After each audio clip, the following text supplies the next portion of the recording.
thing that's going to build. Just whiteness is not just automatic. This isn't a determinist world, dude. Just having white skin,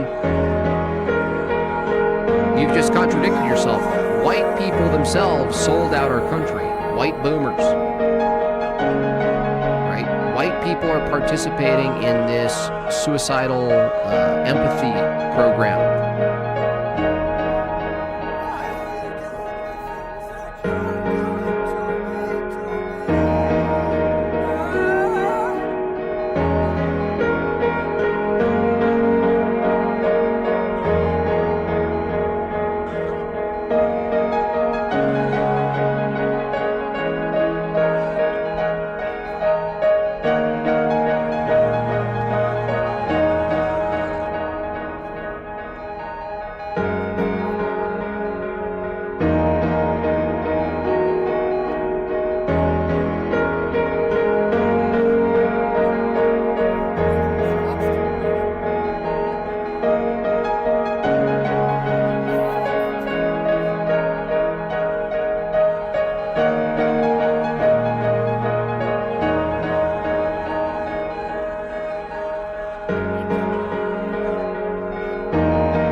What, did I just start this channel? What, am I 4 years old?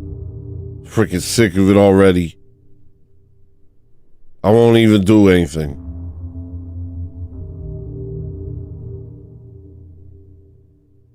Boy, oh boy, Tony, you must have had a heck of a week last week. Hi, Jason, the only person who's watching me. I'm so angry. I'm so angry right now.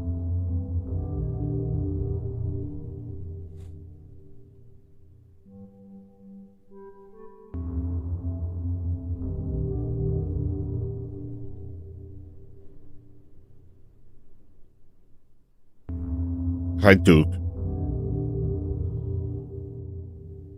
This is crazy. I might as well throw in the towel. Why does my camera look this bad? Should I switch cameras? I'm gonna switch cameras. Bye. Hopefully this doesn't break my computer.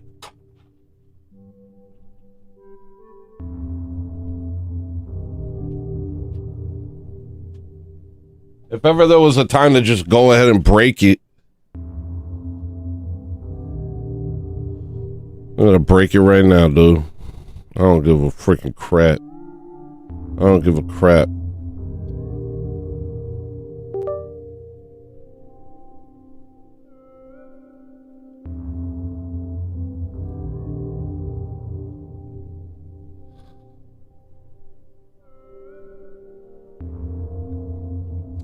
Dang it, this camera's just better. This thing is just better. Just better. I wish I could use the cool one that tracks my movement and everything. Never give. Thank to Jason Unchained, bro. Thank you, dude. What are you making me happy? Tipped $20. Never give up. Freaking God bless you, bro. Bless your heart, you.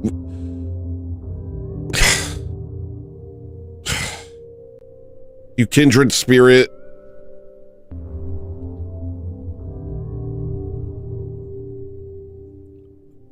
I look so fat today.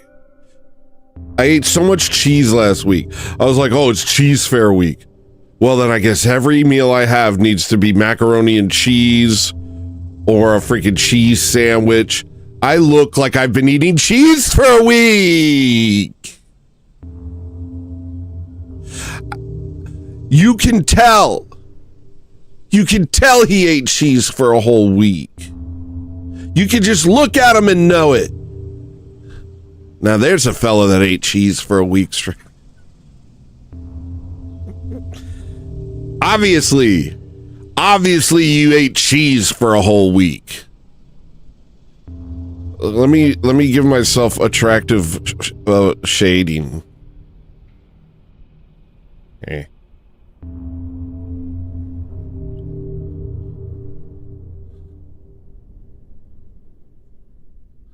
Oh, goodness gracious.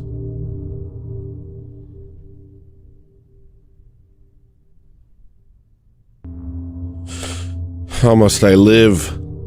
How must I live? Whatever, it's fine.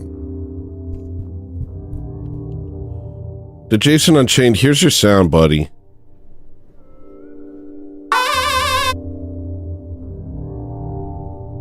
I'm so mad today. I'm so mad.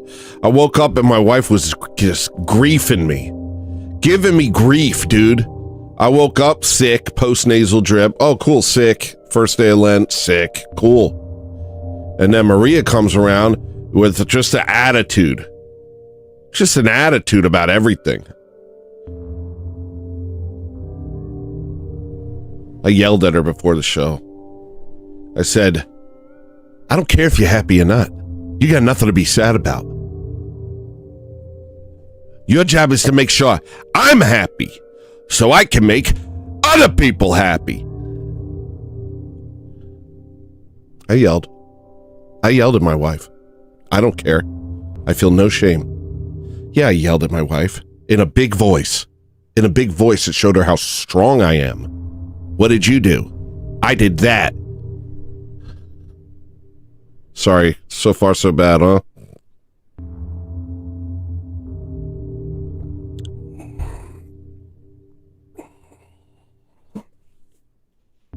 Give me a break. What up, Dr. Evels?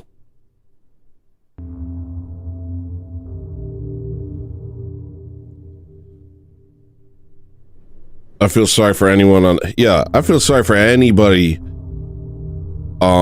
who's my wife after I've eaten ravioli. I feel sorry for anyone who's my wife after I've eaten ravioli. It just so happens to be that the one who is my wife. But I feel sorry for anyone who's my wife.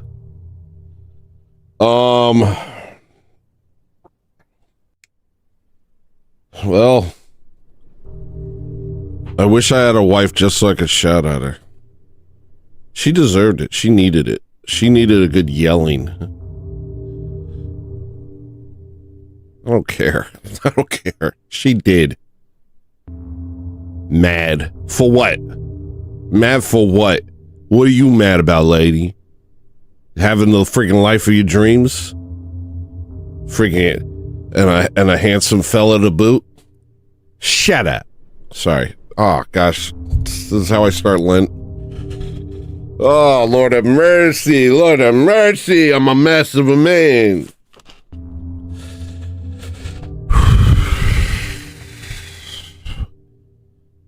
Oh, did you think I was going to be super spiritual and just have it all together, just like instantaneously? I forgive you. I forgive you.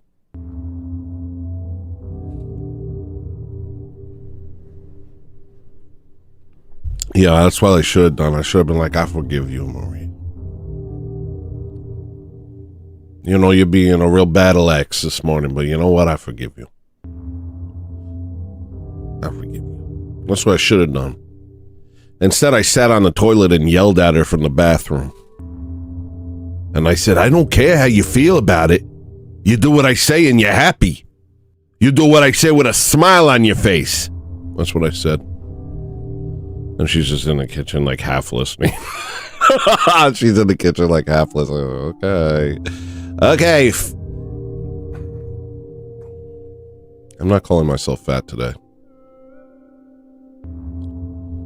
Hi, welcome to oh gosh, forget it. I'll just leave.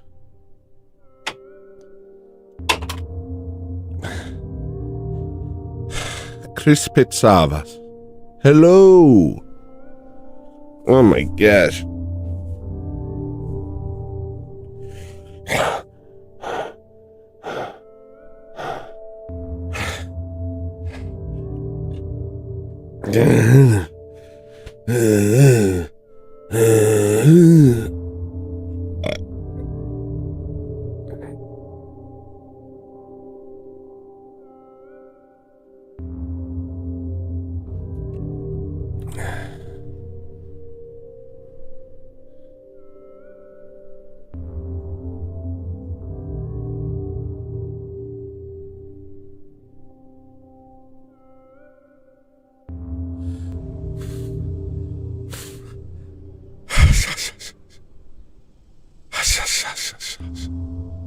I felt so tapped in yesterday. I was like, man, Tony's back. Not just goofy Tony. Smart Tony's back. You know, because sometimes I'm a pretty smart guy. But, you know, like, it comes in waves. I'm like Jeremy Fragrance. It comes in waves. I was watching a documentary about Jeremy Fragrance, and he does like 1 million videos a day. And he's like, because... you know, it's different throughout the day. The way I feel is different throughout. I'm not going to do his accent. The way he felt is different throughout the day. And so he wanted to capture all of it and like see which ones work more and see which ones work less. And like, dude, it was like, he was like kind of autistic about it, but you understood it. You understood it. As a entertainer, you understood it, that you're like, yeah, there's like points in the day where it's just like everything's clicking, and your brain starts ticking. And then there's other parts of the day where you're just like a pattywampus, just sitting around all dumb in the mind, and you don't know why. And then there's times where you're like very funny, and then there's times where you're like, wow, I'm very lucid right now. It's crazy. Well, maybe that's just a crazy person thing. Maybe Jeremy Fragrance is crazy and I'm crazy. It could be that. I don't know. What is this, an introspective episode? Yeah. Yeah, this is gonna be probably a pretty introspective episode. Not only that, it's going to be introspective and rude. And self-aggrandizing. I'm going to be self-aggrandizing.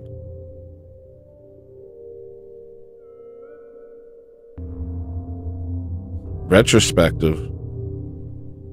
What, like look back on my life? What, like it's my final episode? Final episode of the show? So what have we learned? So, what have we learned, ladies and gentlemen? Been doing this for 2 years now. What have we learned?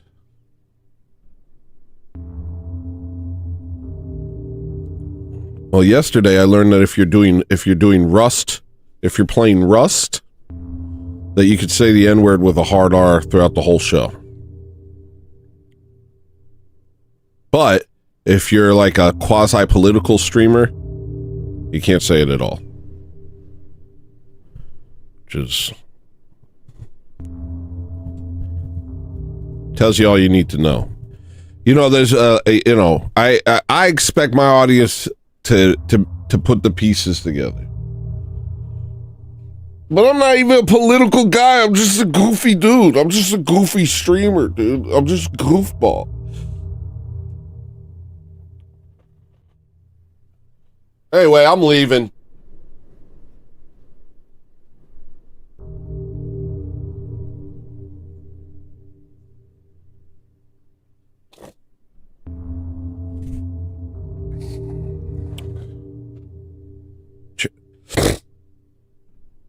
Crazy German muscle twink sprays perfume all over himself and just says the darndest things. I put him in the same realm as Terry Davis in a certain sense. That I like the guys like me who are just like, let's just say everything, you know. But I actually think I'm more reserved than someone like Terry Davis or Jeremy Fragrance. Jeremy Fragrance, there was a video where he held up. Let me show you something. This is how weird he is. It's pretty fascinating. Watch this. I'm going to be probably going through some clips today. Just so you know.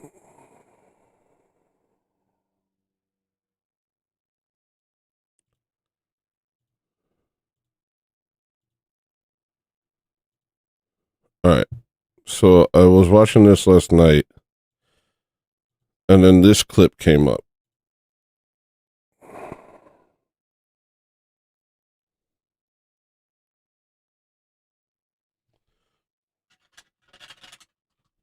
I was watching a Jeremy Fragrance documentary on Nick Robinson's channel.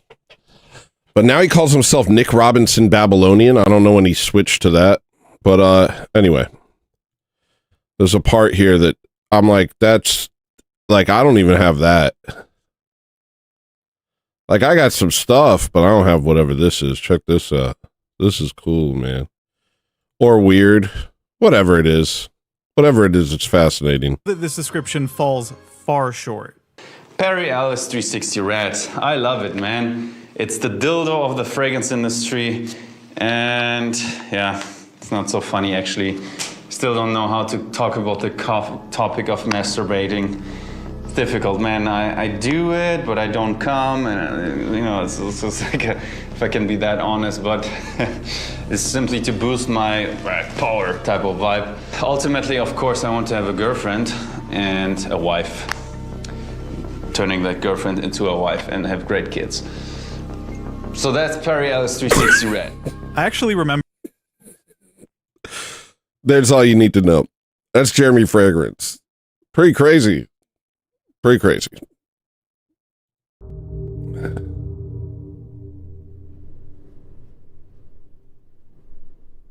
You don't know who Terry Davis is? Terry Davis is he was kind of like one of the inspirations for me becoming a streamer. He made Temple OS. He's the world's greatest programmer. He died a couple years ago, but he used to stream all the time. He helped make Ticketmaster or something. He helped make Ticketmaster or something, and he what was I saying? And he had like a pretty strong case of autism, and he would just say everything, and it was sometimes uncomfortable, sometimes very interesting, and he's super racist, and he thought God was talking to him through a program he made called Temple OS. He made his own operating system that he built from what's it called? From the steel up. I don't know. He's just like one of those guys. I like to think that I'm one of those guys. Unfortunately, I'm not. But I'm inspired by people like that. He was schizophrenic. Okay. You know, you don't gotta put a label on it. I think he's just a great guy. Here's Terry Davis. I'll show you.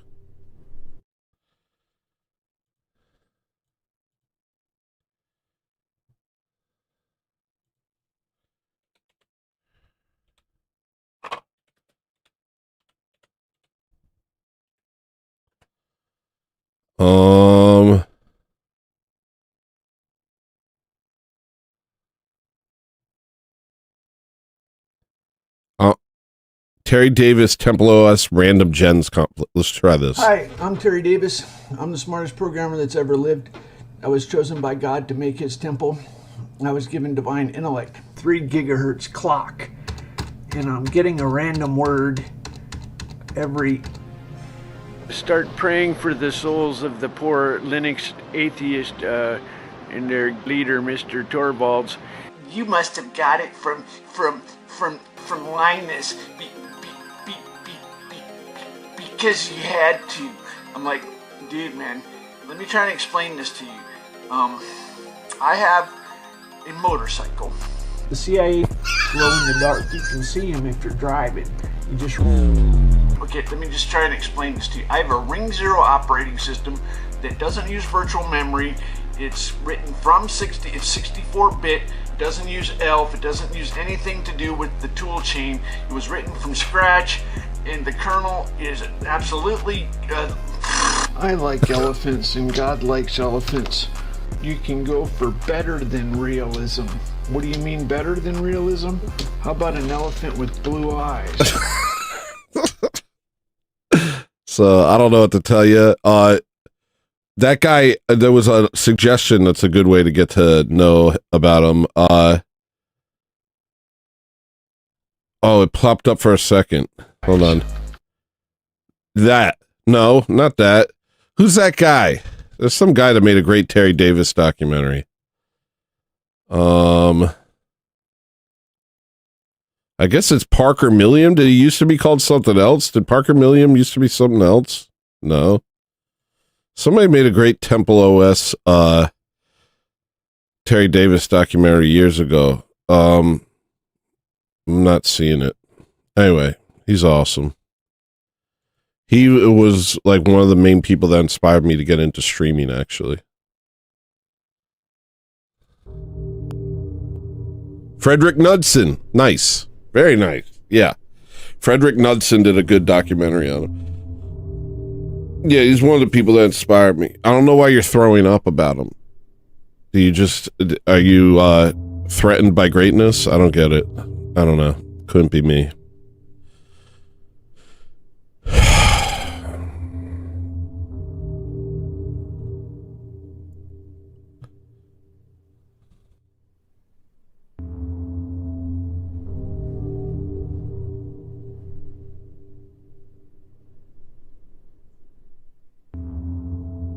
What? My camera's being weird? Whatever. It's fine. All right, so I don't know what I'm doing. I had a whole bunch of plans, but then I kind of was in a bad mood, and then nobody was really watching, and that put me in a worse mood, and I woke up sick. That put me in a worse mood, and I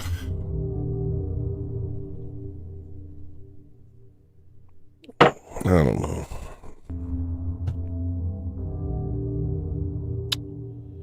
Maybe I'll start over.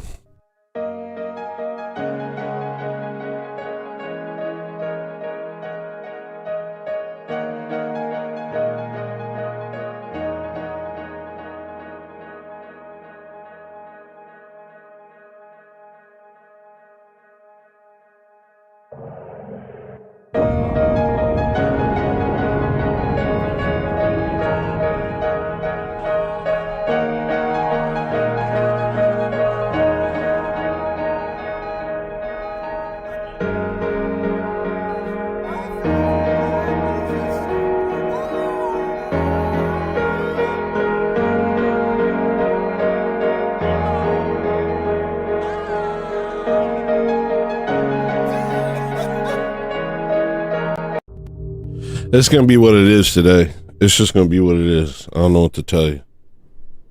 I got a bunch of notes. Got a bunch of stuff I was thinking about.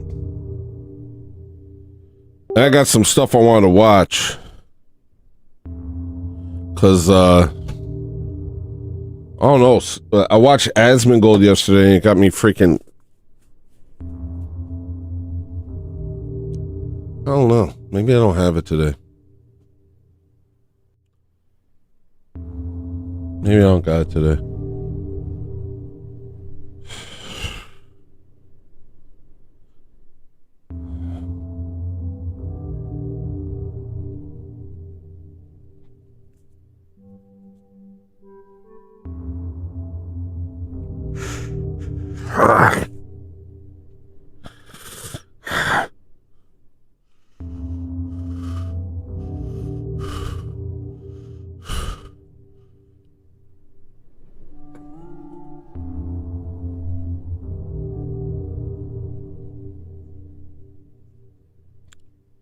Let me listen to music first.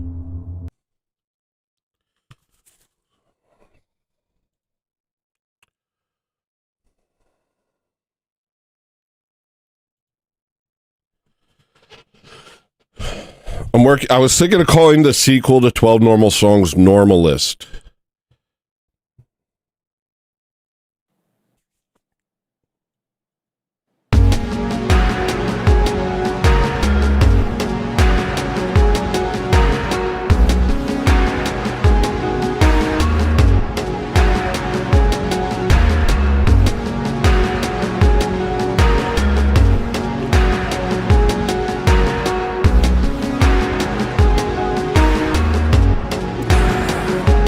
Is that true? Act offended because they told you to.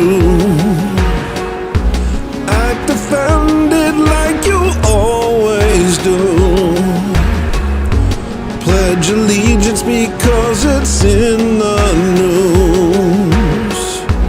I guess that's the type of thing normal people do.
We both got into things we can't get out.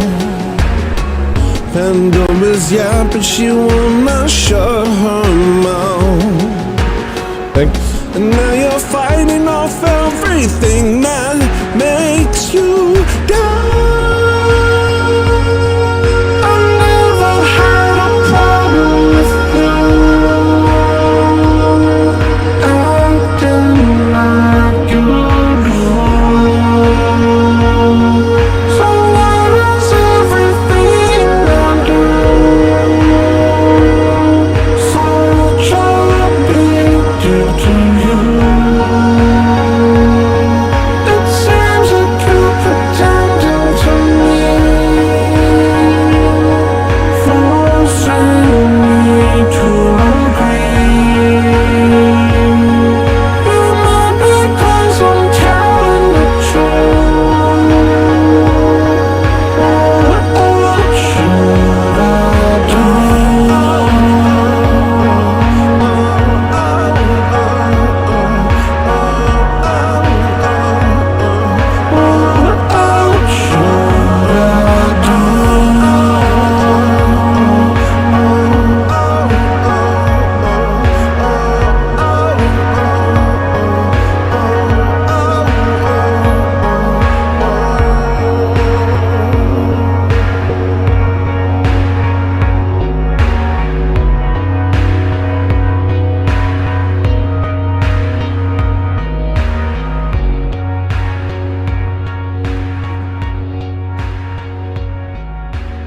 Hey, but my sleep schedule's good now. My sleep schedule's a lot better. Look at me, I'm freaking streaming at like 11 o'clock. I woke up at like 10. That's pretty good.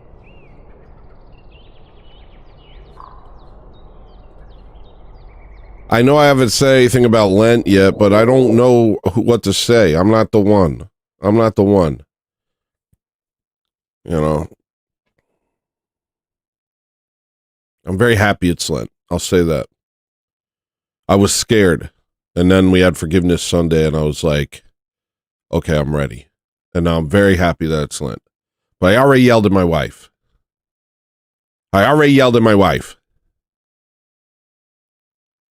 And I could have chose not to. But I chose to do it. So, I don't know. I don't know.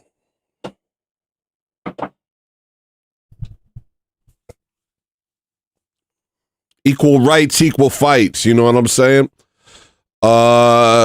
Shut up.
I'm going to read my mean notes.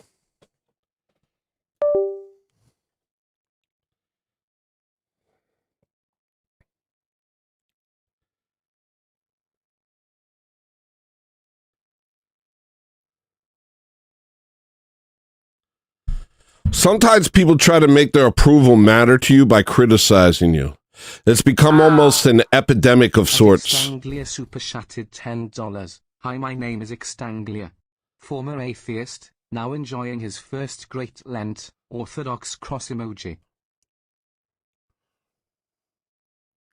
Here's your sound, Extanglia. Are you trying to prevent me from going off the deep end by saying such a beautiful thing?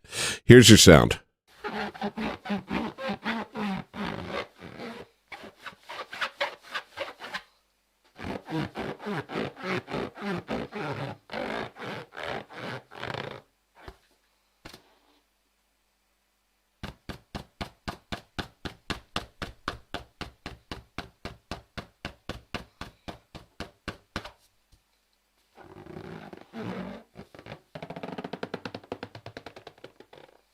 I'm not Robbie Baloods. This is Extanglia's sound.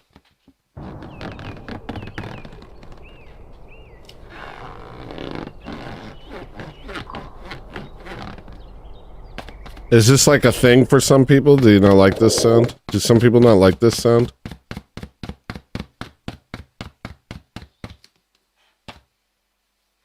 Is this like I don't like forks on plates?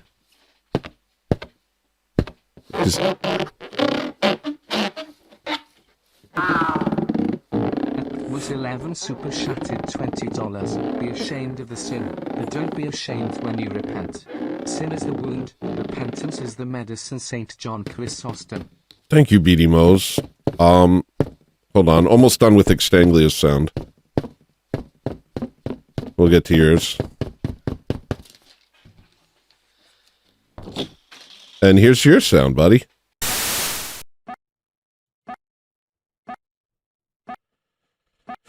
I guess I don't know how to get into it this week. You know, Lent's just started. I'm going to, follow all the, making a point of going to as many services as I can. I didn't want to wake up in a bad mood.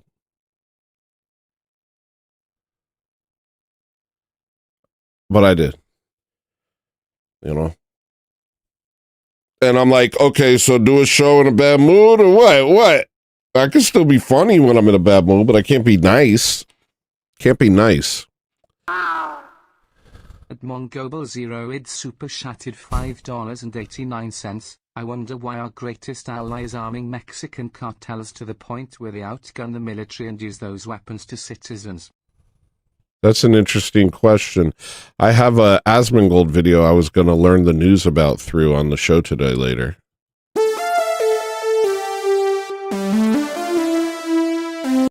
That's your sound, buddy.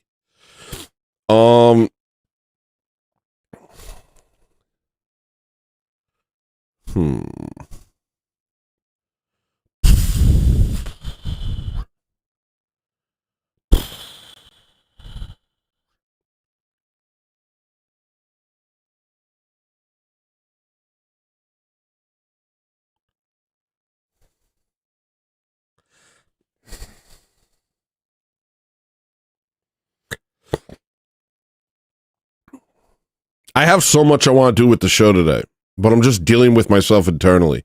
I got so much. I got tons of notes. I got tons of clips. I got tons of stuff, but I'm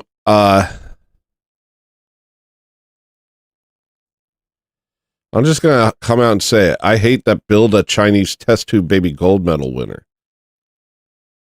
Was that just something you had to say? Is that even a sentence?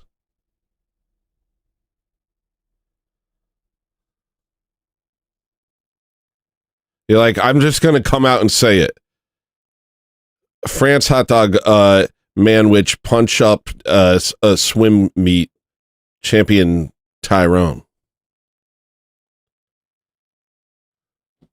I'm sorry, I had to say it. What? What? Why'd you say it like a baby? You scared of me? No. You gonna try to make me happy? Yep. All right, come here. I'm gonna kill my wife.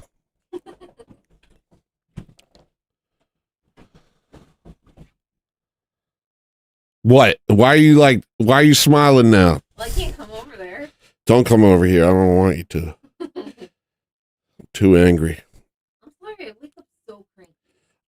But I wake up cranky. No, you wake up really happy. Not today. Today I was sick. No, you wake up happy. I wake up cranky. I didn't wake up happy today. I was sick. You were happier than me. I wake up to like such a grouch. I have to wake up an hour or two before you. Yeah, that's what I'm saying. Like normally when I wake up, you're nice. Out of my cranky mode. Yeah, but you woke up and immediately woke me up. Yeah, because it was already 10. Nor 9. Yeah, but you got to get yourself together before you wake me up, because otherwise you're mean to me in the morning, and then my day is ruined. Yeah, I'll start getting up at like 7:30. I don't care what. Just make sure you're good first. I don't know what you're talking about, Bogdan. He doesn't like the Asian lady who came out of a test tube. I don't know who that is. Been on Twitter. I haven't been on Twitter. So she won the Olympic gold medal, Okay. and she has Asian parents, but she's like half Asian, half white. She was made in a test tube and birthed into the world, and she won the Olympics. And she's like looks kind of like an e-girl, but she has some base leaning. She watched Attack on Titan and said Aaron did nothing wrong. Is that a base take? Everybody keeps telling Aaron did nothing wrong, and that's based. What are you talking about? He tried to destroy the whole world. Because they were killing his people. It's a little more complicated than that, wasn't it? It's a little more complicated than A that. little more complicated than that, I don't know.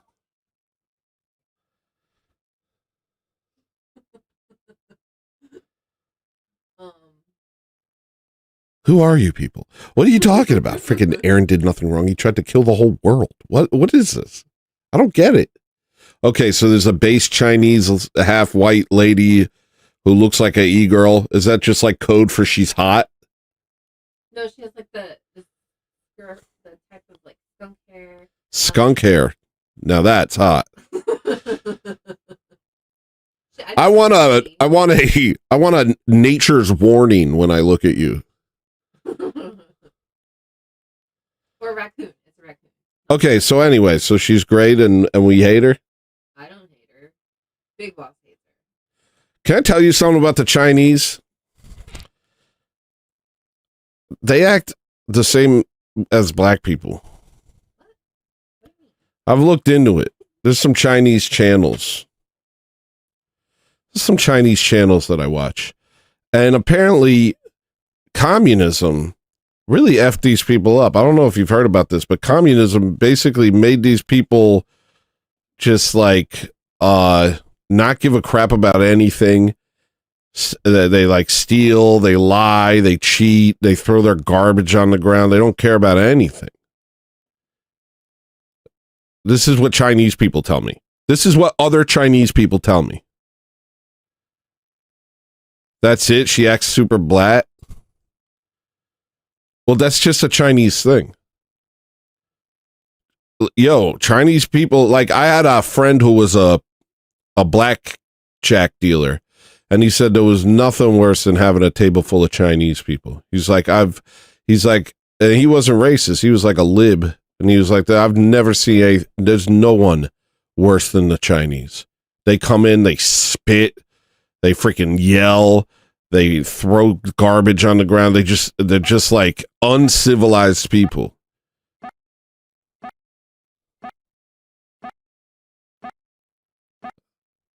So that's apparently a thing, because they weren't always that. Apparently, they used to have a much better demeanor than that. But I guess communism, people would eat each other in Red China to show their loyalty to the state. Like, what? Really? Yeah. Kids would turn in their own parents or kill their own parents to show their loyalty. I think they got put in a situation where the only thing where everything became about survival, and they've just they they don't have Christianity, so they don't have any way out of that mentality, I think. Tony, why do you think AI music has no soul other than it literally having no human soul? I don't even talk about it. I don't talk about AI music. I don't really even think about AI music except when somebody's like, Tony, I made an AI music song about you. Play it. And I play it, and then I go back to not think about AI.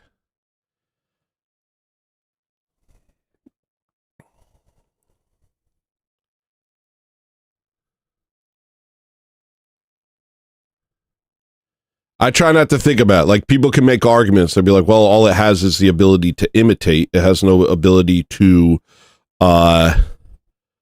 become inspired and create something new. All it has is the ability, it could imitate all sorts of great artists, sure. But it doesn't have that spark of life in it that causes it to move outside of what's already been done. But maybe it does. I don't know. Maybe it could. You know, maybe I'll hear an AI song. I remember hearing an AI song like 12 years ago that blew my freaking mind. It was some piano thing, and I was like, this is like the best song ever. It was just piano. It was made by AI. So I don't know. I just don't really think about it because, well, what am I going to do about it? Rage Against the Machine? What am I going to Zach De La Rocha about it? I don't know. I try not to think about it. You know, I got this thing and I've used it a bunch. Back before AI music was what it is now, they had like really early models. And in like 2012, there was a bunch of videos of people demonstrating the AI models. And I downloaded all of them because it kept making sounds I'd never heard before, and I would use them in my own songs. But that was because it couldn't do it.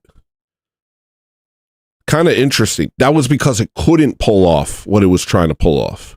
And so it kept making literally like new genres of music, attempting to do stuff, which is a lot more interesting to me. To me, that's how new music is formed, is like, you know, being inspired, but working within what your capabilities are and then building from that, you know. AI now, it just is like, oh, what's a good way to draw? Oh, like an anime? Okay, I'll draw an anime.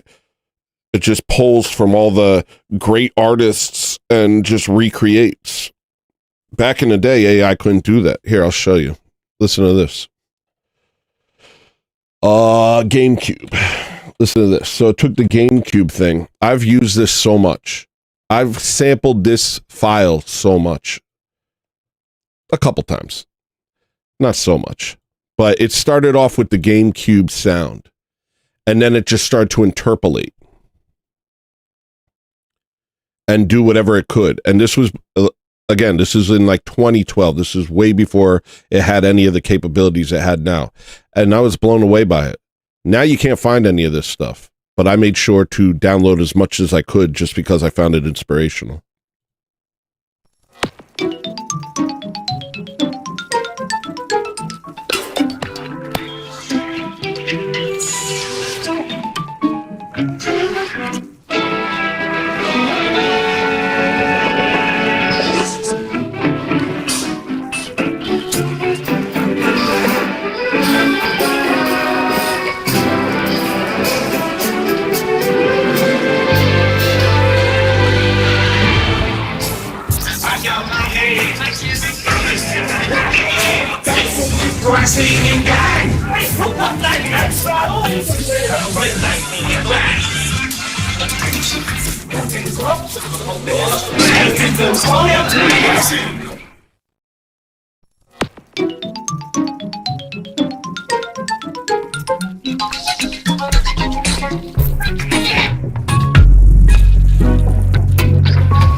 That's sick.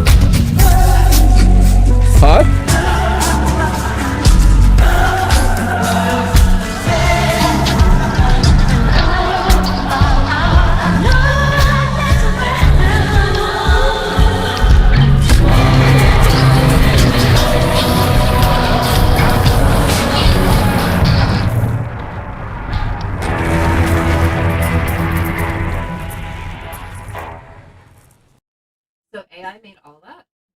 Yeah. It's crazy, right? I think it's awesome. I love it. So I was like super into that stuff for a while. But then AI got too good and now it just imitates. But I thought it was like, wow, it's kind of like by its own dysfunction exploring all these new sonic territories. Listen to me, gay guy with AIDS at your service. But you know what I mean? I thought it was dope. And yeah, I've gone through them and like kind of worked off them and built songs out of them. Yeah, I like that stuff. Nowadays, I don't know. Yeah, what, AI can like download my discography and make a song better than I do? Maybe. I don't know. I really try not to think about AI music. It's like so many people get like angry about it, and it's like, you know, it's like threatening, you know? It's threatening. People are like, I worked so hard to become a great artist and now AI does what I do better than I do. And it's like, well, you were probably imitating too.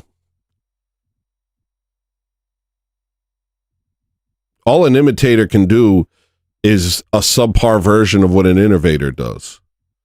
Me, I'm an innovator. AI can sit around and download my entire discography, but they're not going to get what I'm doing next because I'm out here just making moves. It'll never catch up. It can only imitate what I've done before. So I don't really think about it.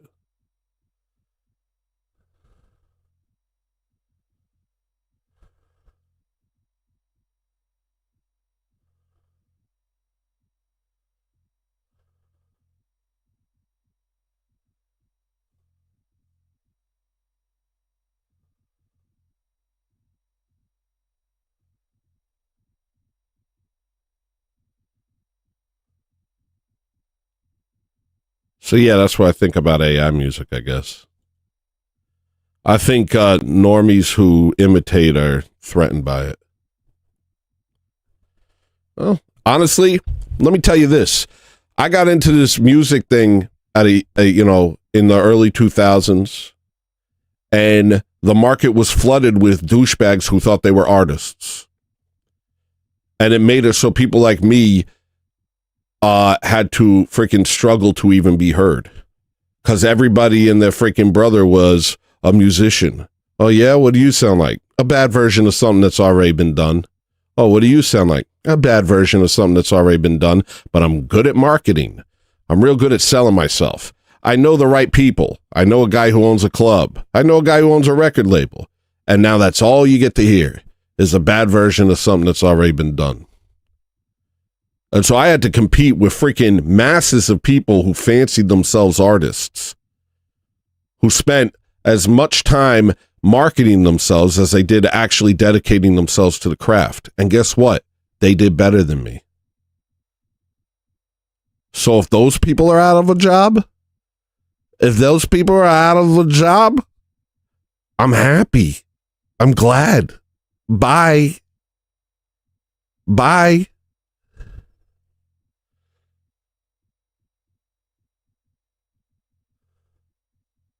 They were AI. They were AI before AI.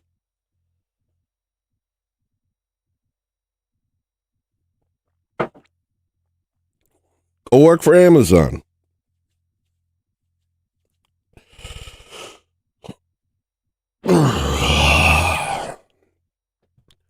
Tony, are you a niche, a mainstream?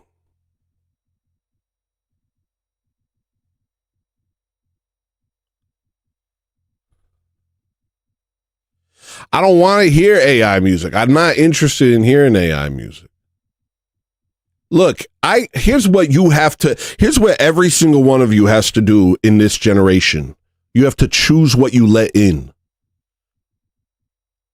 We are saturated with content, and it's coming at you from every angle, and it wants your eyes, and it wants your mind, and it wants your thoughts. You have to choose what you let in. You have to create parameters for yourself, because there's no benevolent force making sure that you only get things that are good for you. That's up to you. Me, if I sat around listening to AI music, it would bother me. I don't want to think about AI music, so I don't. I just make my music. I don't think, oh gosh, I got to compete with a computer. I'm not thinking about it. I'm making my own stuff, and I'm allowing my mind to not be bogged down with things that I can't change and things that I can do nothing about. And everyone has to do that. Everyone has to realize what things are actually useful to think about. You don't have to be on top of everything. You don't have to, have FOMO about the latest freaking goy slop.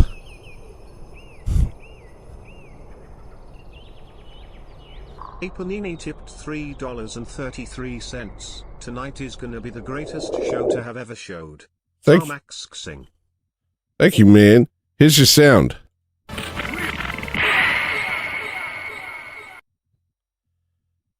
What was I saying? What was I just saying? Oh, what to let in. You don't have to, listen to the latest voice. Yeah, you don't have to stay abreast of the situation. You don't have to take in the latest goy slap. You have the ability now to basically, what's it called? What a gallery owner does? Curate what you take in a way that benefits you. And I definitely recommend you do that. I have no use for thinking about AI music. It does nothing for me. Does nothing for me. We talk about women. Are you planning on annoying me today? Is that what you're doing? You plan on getting my attention through annoyance? You know what? You're going to make me read a note to you. Sometimes people try to make their approval matter you by criticizing you. It's become almost an epidemic of sorts in the modern world. Notice me. I'm criticizing you. Super chatted $10. It's not usually the person with the best thing to say that is heard most. It's usually just the loudest that gets heard most. Or the one that pays for super chats. Red heart emoji. Yeah. Yeah, that does help. Here's your sound. Wait, hold on. I want you to hear this.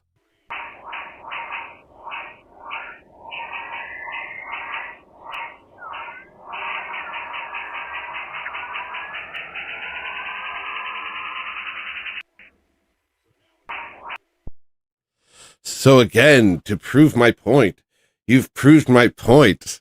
Tony, you've walked into my trap. It was a rudimentary design. I say this, you say a bunch of other stuff, and I reduce everything you've said to my original premise and say, thank you for proving my point. Does he make AI music? Is that what's going on? Look, dude, if you like making AI music, go ahead and make AI music. I don't like any music besides my own. You understand? I don't like any music besides my own. I like my music. That's why I make it. I make it so I have something to listen to that I like.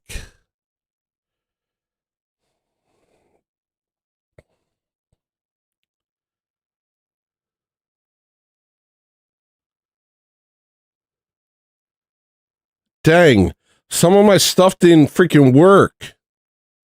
What do you mean? Wait, did it get saved over here?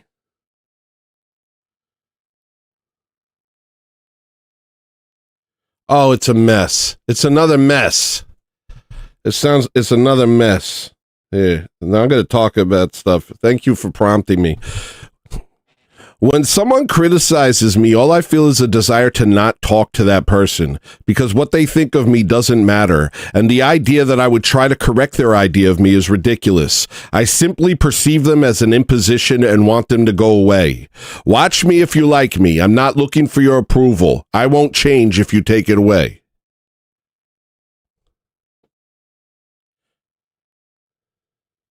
It's funny that in the past things were like a delicacy from other countries. They'd be like, oh, it's actually a I guess it would be like something only rich people had access to. They're like, yes, it's actually from China. Yes, this furniture was, it's actually made in China. And now everything's made in our country and it's all trash. Isn't that interesting? Back in the day, they'd be like, oh, we've imported that. Yes, we've imported it from China. And now it's like exclusive to rich people. And now it's exclusive to poor people. We're like, yeah, all my furniture is made out of tofu wood.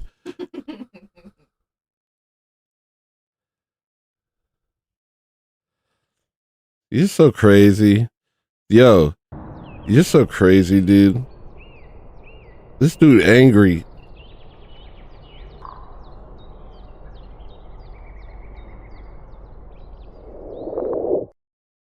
Oh, I have to make a tweet to Adobe. Hold on. I have to tweet Adobe real quick. Give me 1 second. Just got to tweet Adobe.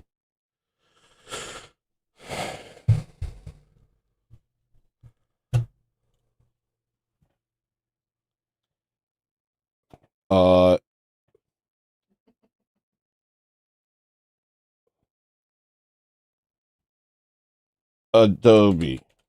At Adobe. Oh, that's Adbobie. Adobe. At Adobe. How do I read this and type it? Hi!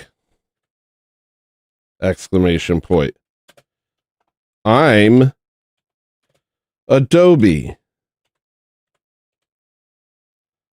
Exclamation point. Hold on, the freaking thing. You want me to read it to you? No, I'll read it. I made a video app for the iPhone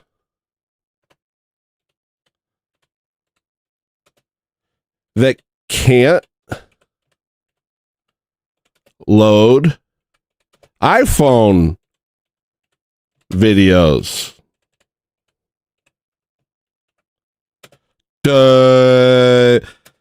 I'm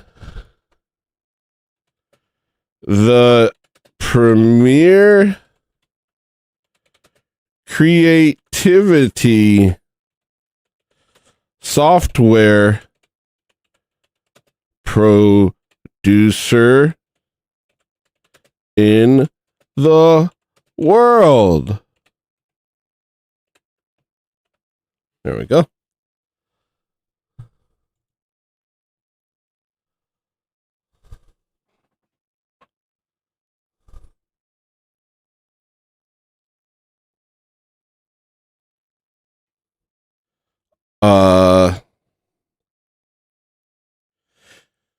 An interesting time we live in when movies from a few decades ago literally feel like period pieces. Have you noticed that? Like, if you watch a movie from the 90s, it feels like a authentic period piece. Oh, gosh. How did they get it to look like that?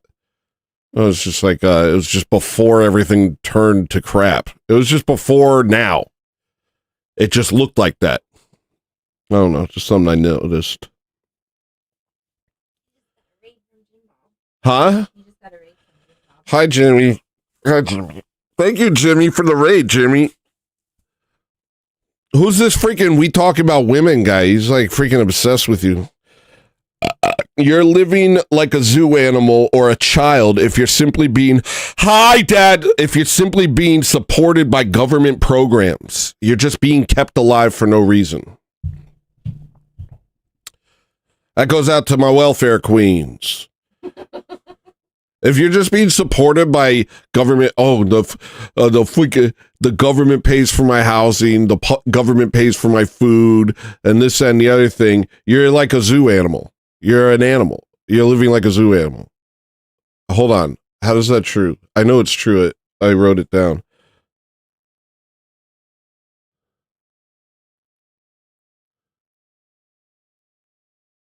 Well, I forget. It's true. Anyway.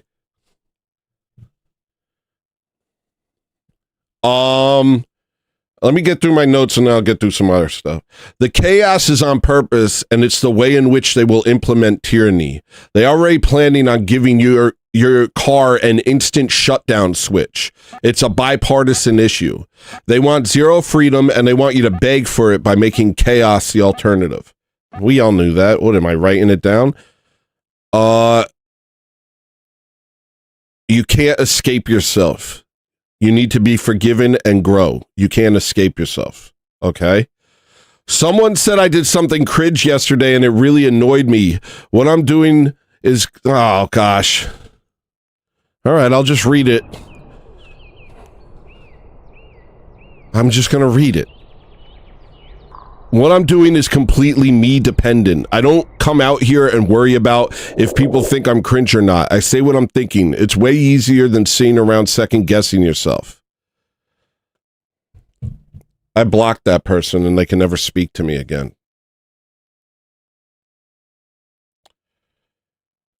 Maybe it's the end times and maybe it's not, but most people who say it is are just trying to get you to give up. So, like, yeah, there's a chance that we're living in the end times. That's true. There's a chance.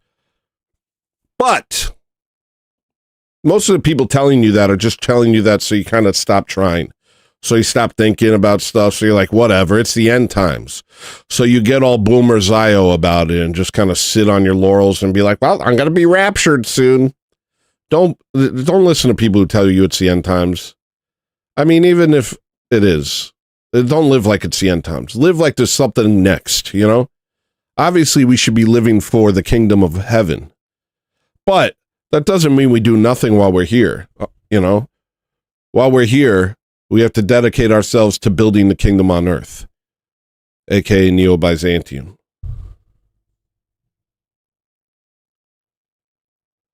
What's this? I'm basically not here to talk to liberals. I don't have the patience to speak to liberals. It's just too stupid to even bother with. I'll leave that to other people. I'm here to talk to people on the right who are... What's the word? Arrogant. This is my arrogant show. Defending some idea of Western values while not understanding what the West is or why it's so easily eroded before our eyes. So that's why I'm watching things like Asmongold, because I like Asmongold and I like, people on the far right. But so many of them have the wrong idea of what the West is, of what America is, of what Christianity is. And until they clarify that, they are going to keep falling into the same traps that have gotten us in the situation we find ourselves in. Yeah, that's what I was doing yesterday. And and that's something that was kind of nice, I did those videos about Asmongold yesterday. I couldn't watch this video. I was trying to watch this video, and every few seconds I would get mad again and have to respond to what he was saying. Even though he's on the right path, he's missing key points. So I'm dealing with that stuff, and I'm making little videos about it. But I had a pretty hopeful thing happen. The responses weren't from liberals. The responses were for people thinking I was a Muslim. And they were mad. They're like, freedom! It's about freedom! And I was like, well, this is actually kind of a step in the right direction. They're like defending Asmongold. They're saying, no, you stupid Muslim, get out of our country. Or I think they were assuming I was a Muslim. I could tell they didn't know what I was talking about. But they didn't know what I was talking about from the perspective of someone who wants all the immigrants out. So that was kind of lit. That was kind of nice. So that gave me hope. And I even sat down with one of them and kind of dog walked them to the point. But for the rest of them, I was just like, I'm just glad I'm glad you're doing something, buddy. Stay tuned. You'll get there.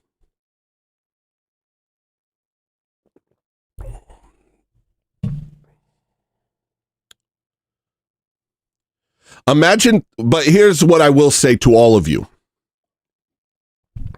who talk about, Christian values. We live in a country founded on Christian values. Here's what I want to say to you. Imagine thinking we live in a Christian country when porn is legal and blaspheming Christ is treated like a national pastime.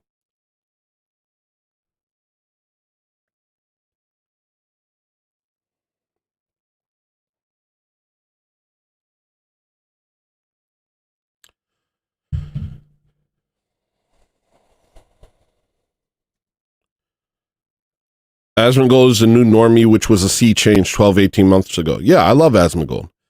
That's why I'm responding to him. I actually really like him. And usury is the norm. Exactly. And abortion. Thank you. Deist values are not Christian values. Bro, you make me want a crusade. Thank you. I make me want a crusade. The bumper stickers? No, he's far right. Actually, but there's just things that he needs to learn, you know? Asmongold blasphemes. But there's things he needs to learn. Because he still has this sort of idea of the country. But I don't think I could do that today. I woke up and I'm all post-nasal drip snotty Scotty over here. Whoa! Wow! Whoa! That's the craziest thing I ever saw in my whole life.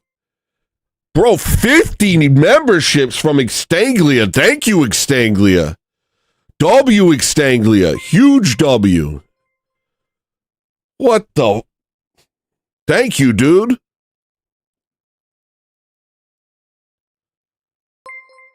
I guess, I don't even, I mean, I'm just going to be, this is just going to be happening for a while.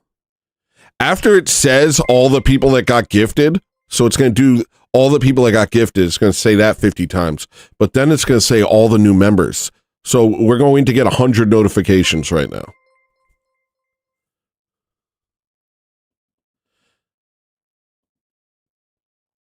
What up, Ozzy? What up, Jesus is illegal under Noah Hyde? What up, Snaggle Beast? Holy cow, Extanglia. What up, Rit? Alright. Okay. I'm still not right. I'm going to play some music while this is happening, because this is going to take a little while. Let me check out what's going on in this folder. And you just hit 1700. I just hit 1700? Yeah. Yeah! Dang. Yeah! I just hit 1700. I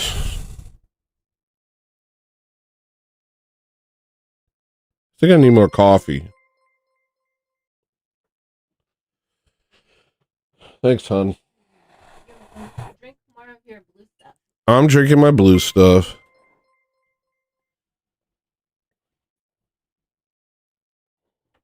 All right, what should I play?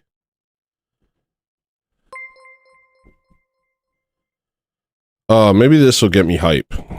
It doesn't have lyrics yet, but I think it'll get me hype. W. Tony, you're doing great. You guys are so encouraging. Thank you. Thank you for being nice to your special needs friend. That's cool. Well, let me play whatever this is. Did you see that? Hang on. Hello. I'm talking to my phone. Did you see that game developer that was making that night game, and then somebody commented, I hope there's going to be LGBT representation in this. Oh yeah, did you guys see that? There's like this game coming out, some night game. I don't know about it. Night game controversy. I don't know. Game night LGBT. I don't know. Game night LGBT.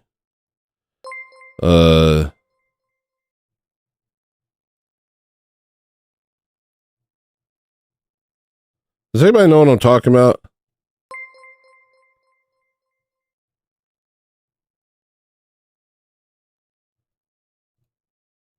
This game. Okay, Knight's Path.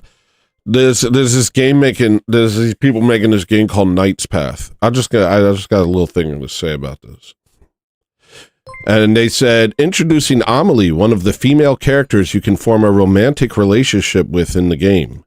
And somebody said to them, I hope there's going to be LGBT representation in this game. I'm yellow as hell right now. Hold on.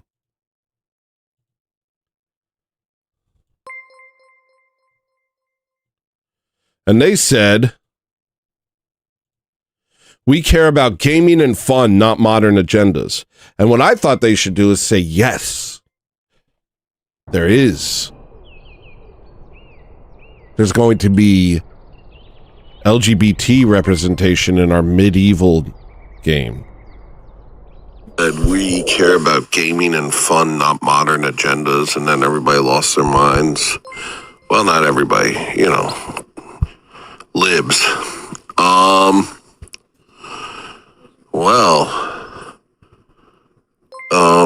And there's somebody in the comments said there was there were gays in medieval Europe. To act like there wasn't is just ahistorical. And I was thinking, he could have the developers, if you're a base developer and you got some freaking cattywampus coming around trying to tell you how to represent the Zers or whatever, say, oh yeah, there's going to be LGBT representation in my medieval game. And just tell them yes. And then when the game's released, you could have like things where like they burn the gays, you know, because that's kind of probably what would have happened. They would have saw a gay and then they would have been like, it's a gay, hang him. And so that would be your LGBT representation. Pretty good idea. That's what I think you guys should do in the future. If you guys are making a period piece and they're like, are there going to be homosexuals in it? And you say, yes, there are. Yes, there will be, friend. You're in luck. My game will have tons of LGBTQ representation.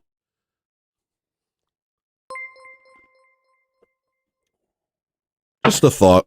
Just a thought I had.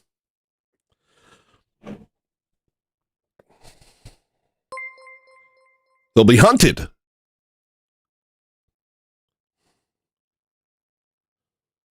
I hear tell you're a gay.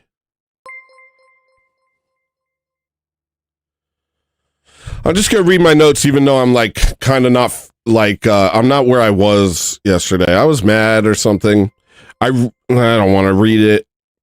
Okay, I'll read it. Sometimes there are shorts. I don't know if you guys ever watch YouTube shorts. You shouldn't. And sometimes I do. And there's this one kind of short that they do where they have a scene from a movie and they're like, he didn't take no crap. And then there's this interesting scene from a movie and you're watching it. And nowhere in the title or the description does it say the name of the movie, right? Because they're engagement farming and they want people to ask what the movie is. But once they do, it becomes a top comment. So not only do they do that, but they delete anyone who does ask what the name of the movie is so that people keep asking. Because they're engagement farming. Isn't that interesting? Isn't that an interesting thing that you could do if you're an Indian? Pretty cool.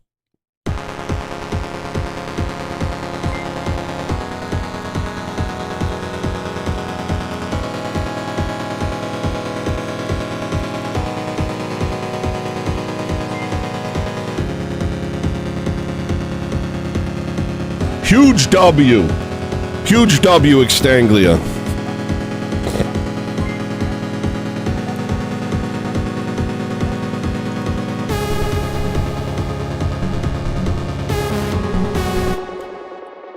Hey, let's get this out of the way. Christopher Lang, I'm talking to you directly. Hi, Christopher Lang. Everything that you hear on this channel is my music. Always. All of the music, no matter how different it sounds. It may sound different from the last song. You're like, the last song was rock, this is rap. This song sounds like techno, or this sounds like this, or whatever. No matter what it is, it's all made by me. And that's, so, like, that's just how it is. See, now it's doing all the new members.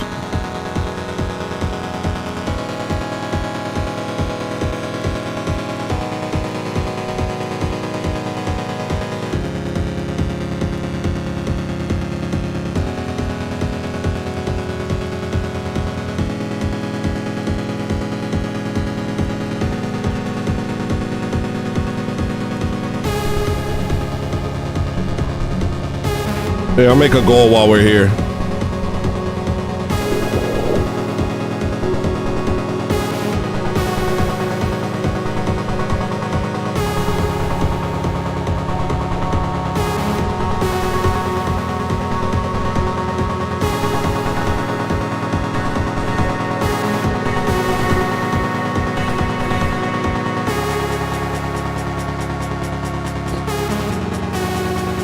Oh, nice job, Texas Nevsky. Long time no see, Nevsky. Young Nev.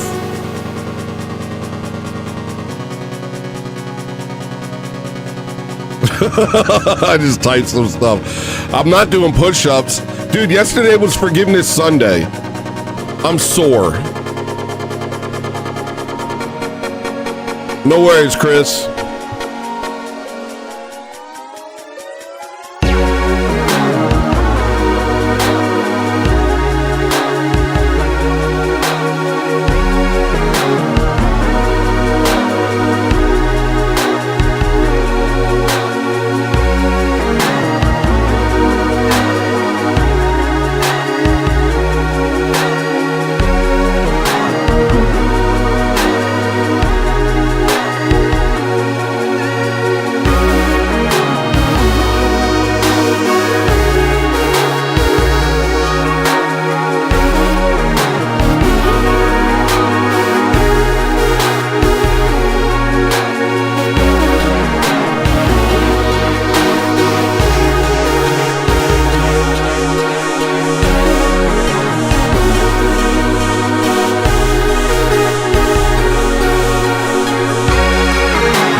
Forgiveness Sunday is it's the day before Lent begins, and Lent is a time of fasting before Pascha, which is essentially Easter.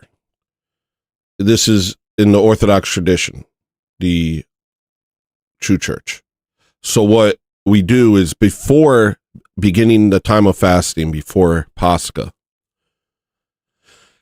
we have Forgiveness Sunday. And we all get together. We have a service, Forgiveness Vespers. And we do our first prostrations. During Lent, there's a lot of prostrations. After, with the St. Andrew prayer. No, the Saint, what's his name, prayer?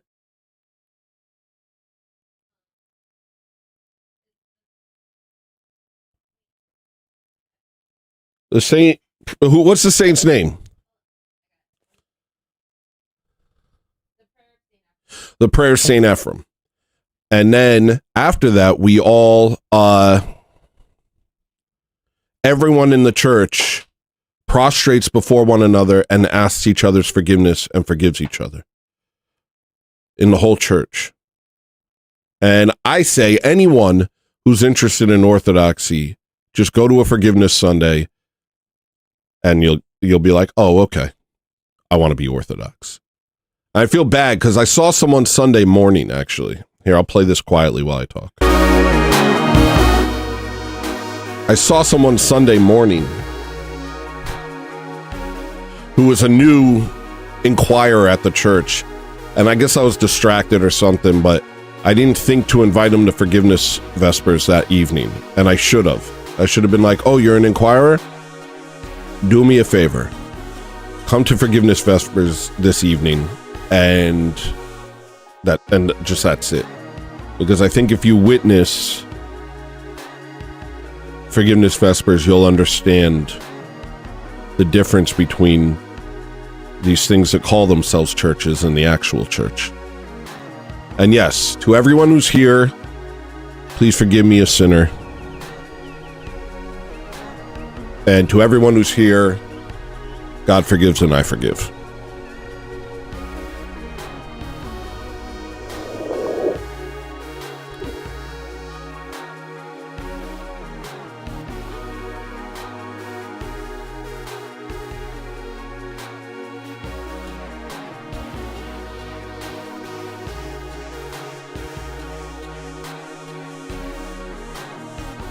Oh, we did it at night.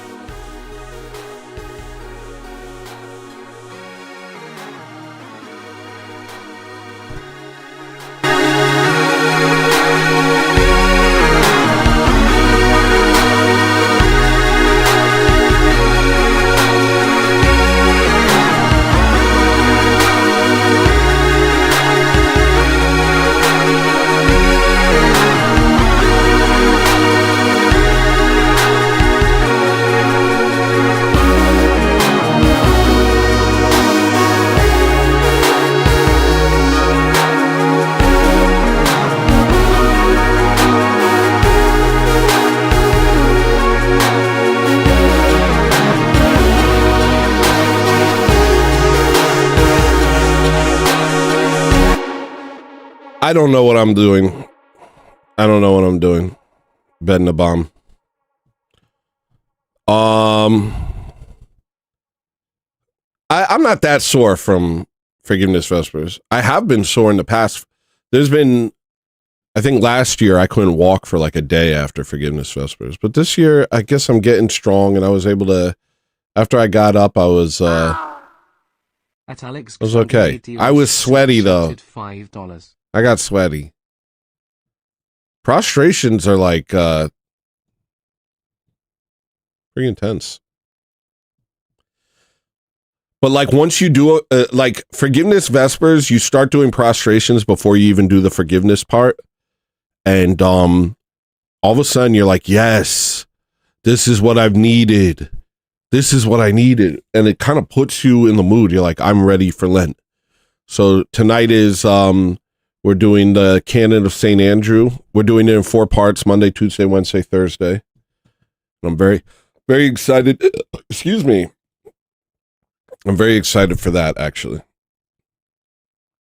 So that was part of the reason I wanted to do my show earlier was because, you know, I got to leave in a couple hours.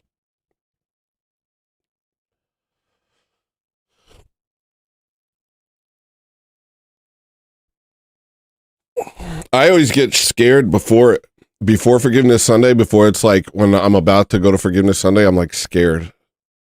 I get scared. I don't know why. I'm like, what if they say no? What if I say, forgive me a sinner? And they're like, no, not you. Everyone else, but not you, Tony. That'd be crazy. But it's good because, you know, you have your little spats with people, you know, but you still love them. But sometimes those spats go unresolved and you can feel them get resolved in that moment, you know. It's a beautiful thing. Yeah, we do not forgive you. We do not forgive you. Got banned for telling the truth. Dang. We talk about women as the most oppressed minority of my chat. I feel so bad for this guy. Guys, can we just take a second to feel bad for that guy for a little while?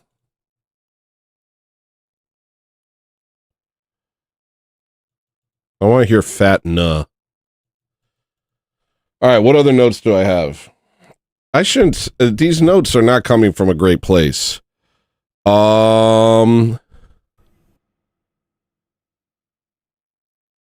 Honesty is toxic in the modern world. Speaking of, what's his name? I like talking about girls or something. This is in honor of you, dude. Honesty is toxic in the modern world. There's a saying, if you want to make a wise man angry, tell him a lie. If you want to make a fool angry, tell him the truth. Very cool, Tony. Very cool to remember a saying. Thank you, Tony. Here's your song.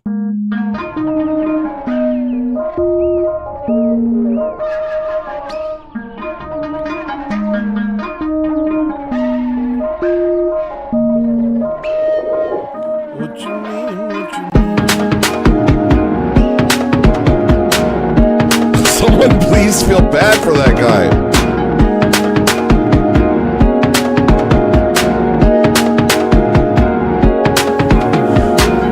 Mona Lisa, I finally found a friend. They wanna know, Alex? What up, Wi-Fi? Mona Lisa.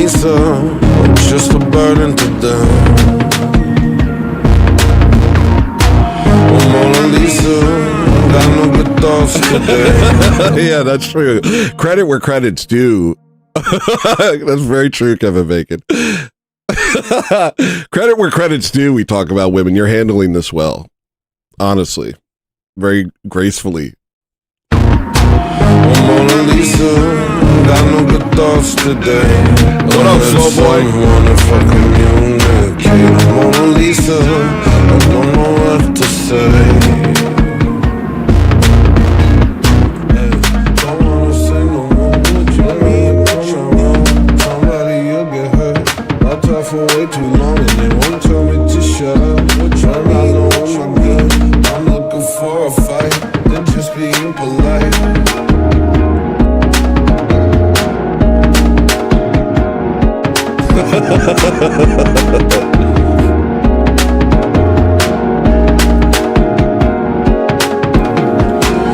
Mona Lisa, they're putting up with me. They're bored to tears, but they cannot leave. Mona Lisa, what is wrong with me? Oh, Mona Lisa, a thimble full of peace is all that I ask, just to make the thoughts leave. Oh, Mona Lisa, I find it hard to breathe.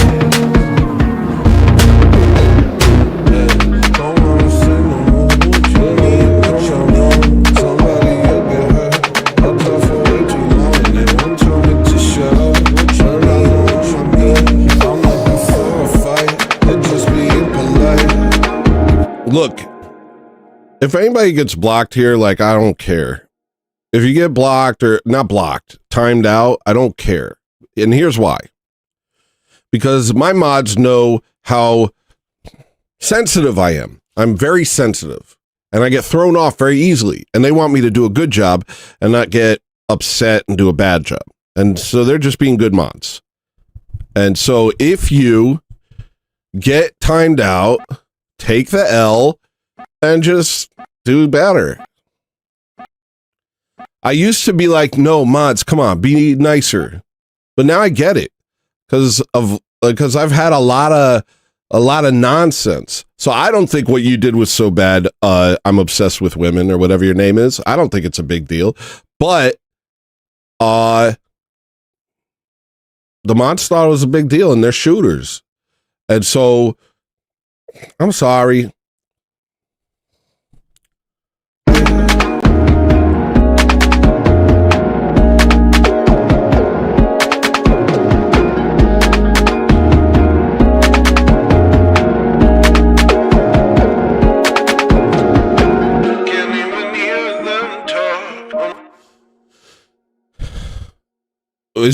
Is someone trying to debate me? I don't know. I wrote a bunch of stuff this week about like kind of not wanting. I watched a thing about Schulzenitz, not Schulzenitz. Hold on. I watched a video about a guy. Hold on. Let me tell you the guy.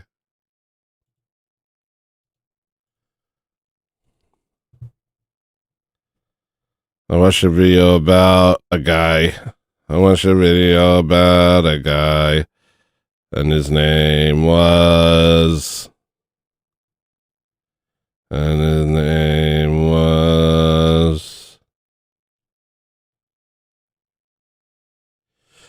Schopenhauer. This line by Arthur Schopenhauer can be understood very well by most people who have crossed over their 40s. A man can be himself only so long as he is alone. And that's because they have lived their lives socializing, fighting, arguing, keeping to themselves in almost every way. And they know how exhausting socializing can be sometimes. After years of talking, explaining, adjusting, and being around people, you start to realize how much it drains your mind. But how does this happen? This is exactly what I am going to discuss in this video through Arthur Schopenhauer's eyes. So let's get into it.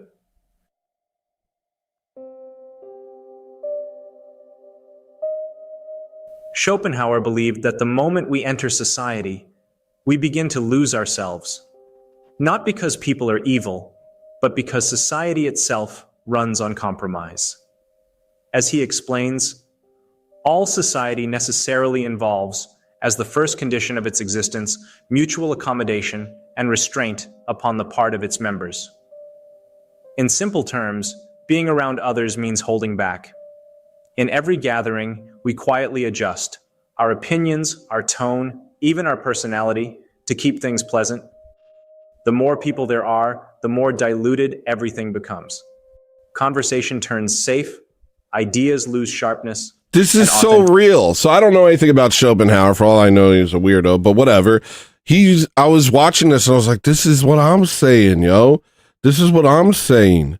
And I wrote stuff about it. I wrote some stuff. I wrote some stuff. Company takes two directions with me. This is so stupid. This is my journal entry. Oh gosh, see, you're already making me second guess myself simply by existing. Sorry. It's not your fault. I'm second guessing myself. Company takes two directions with me. Either I'm more or less silent and looking for something to hold my interest in. Oh gosh, I'm not reading this to you. I won't read this to you.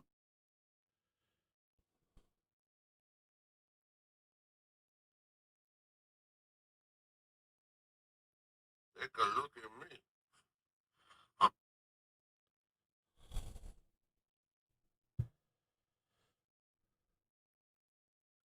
My face when I accidentally use personality 2 with friend group 4.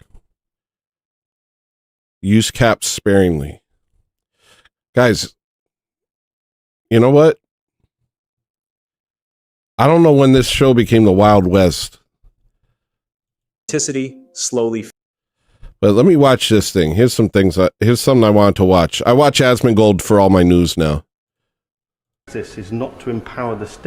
The way to redress this is not to empower the state to ban adults from marrying each other, not least because I don't think it would... See, like, if Winston Churchill was still around, this guy would be gone. It would be like, okay, well, so you think you can marry your cousin? I see. Go ahead, you're gonna come with us. Nobody should be marrying their cousin. It's fucking disgusting. This is ridiculous. This is what animals do. It's outrageous. In doing so, it is important to recognize for many people... It's like, just because you talk with an English accent doesn't mean that the things you're saying are,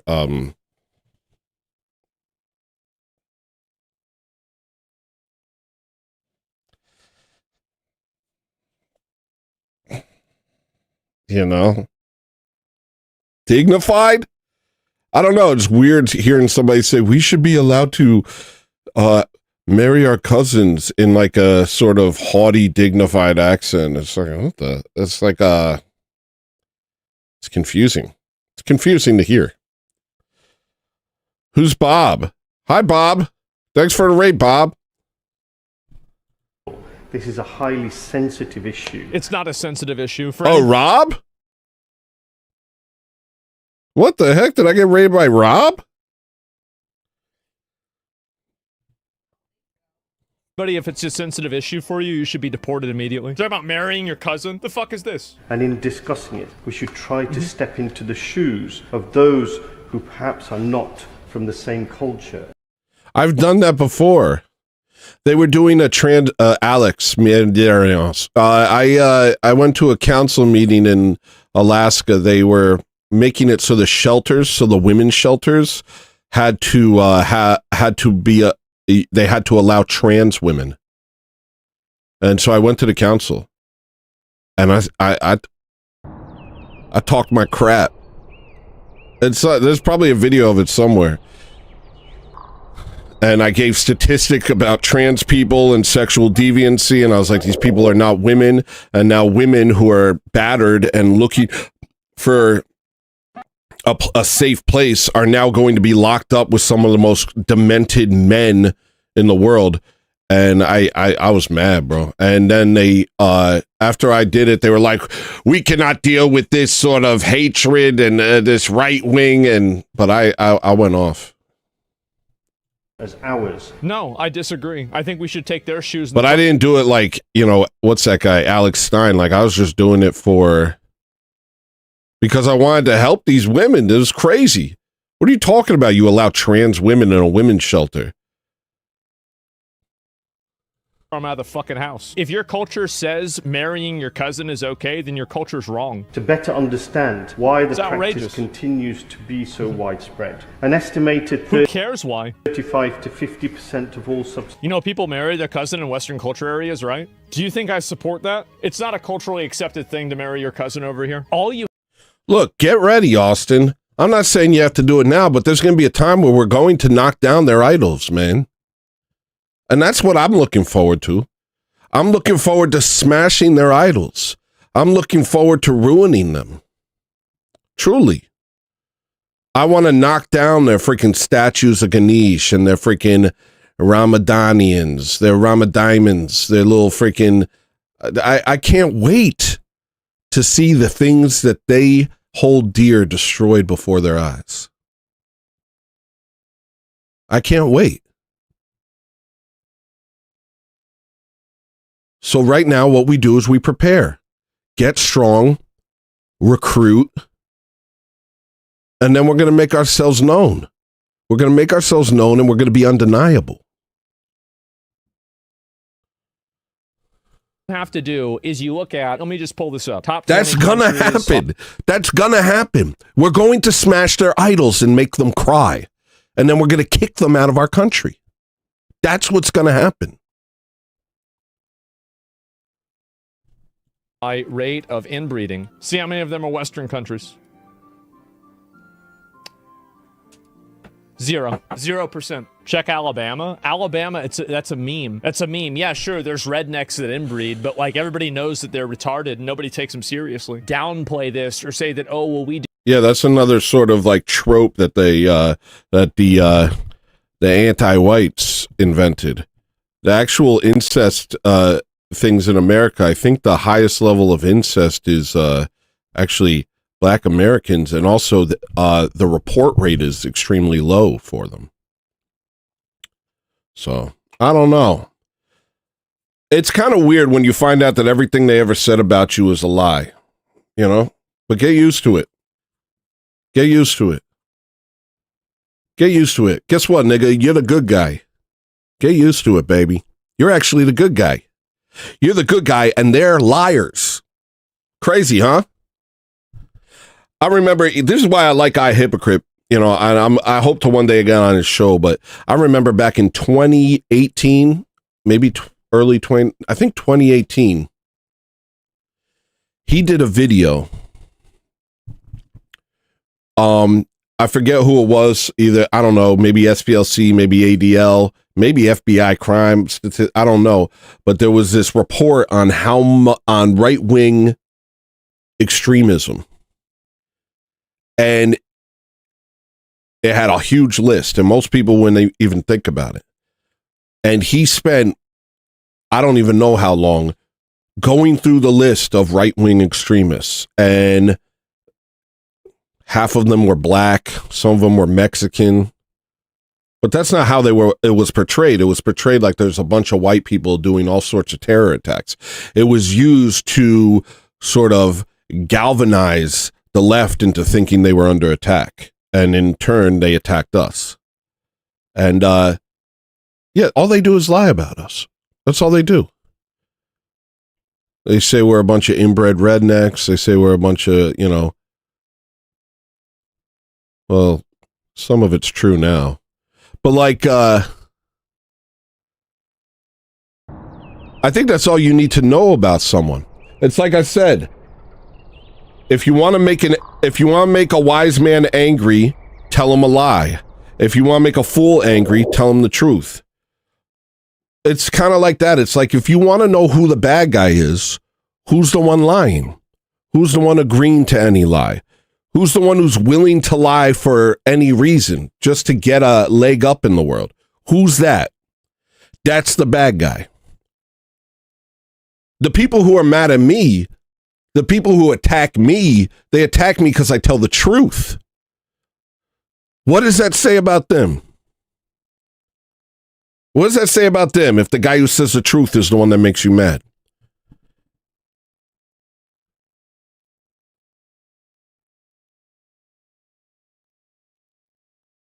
We're the good guys, man. I don't know what to tell you.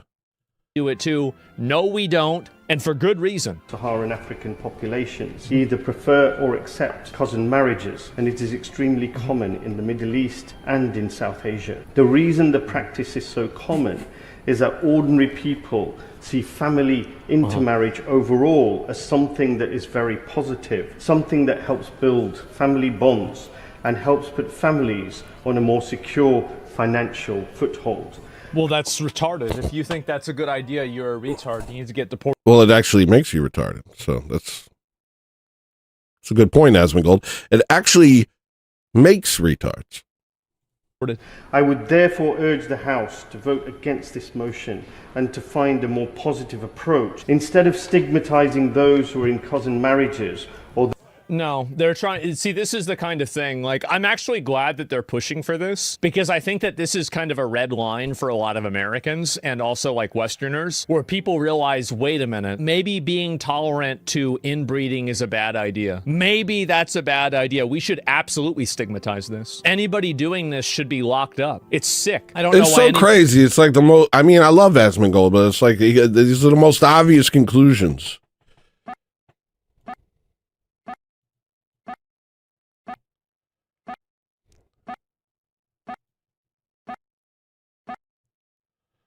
Yeah, they've been marrying their cousins for 1,400 years, and you wonder why they can't think good. Don't mess with me, I'm the best guy. Hey, here's a song called Don't Mess With Me.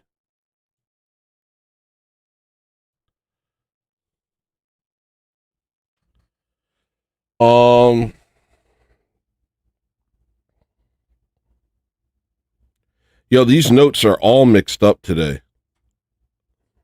I don't know what I did. Having a better life isn't happiness. Having a better life isn't happiness. Having a better life isn't happiness. Having a better life isn't happiness. Happiness is independent of what's happening around you. Joy and peace is independent of what's happening around you. Someone with the peace of Jesus Christ in their heart can be in the worst conditions in the world and be at complete peace. You know, I think about myself. I think about moving to Arkansas and living in some old style house with a big field in the background and watching the sunset every night and just making some sort of weird country album type thing that I invented. And I think how peaceful it'd be, like heaven, you know? And I can imagine myself waking up with the dogs and having coffee and then going to work and taking it all in. But at the same time, I can imagine myself sleepless nights and turmoil, wishing that were happening. I can imagine waking up with coffee and with the dogs and with my wife and being a complete wreck every day. Because the peace is supposed to come from within. The peace comes from Christ, you know. A wise man, a humble man, a saint is, he carries his peace with him wherever he goes.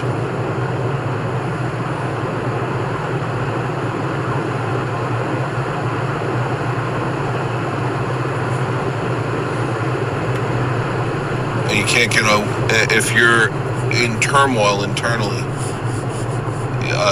changing location won't fix that.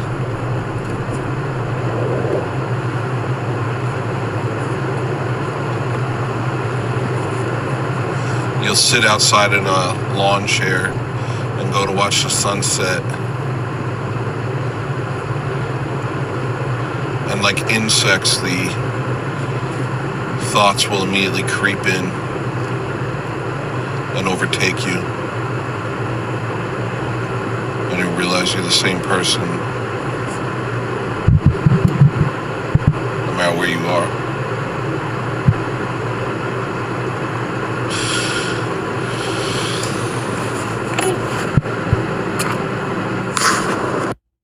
Yeah, that's real. That's real. Sorry, this is a kind of scatterbrained show today. I thought I was going to be doing different, but it's scatterbrained. I wrote like a whole diatribe on why I don't like Kanye West, but I think it's better if I just show you why I don't like Kanye West. Kanye, Elon.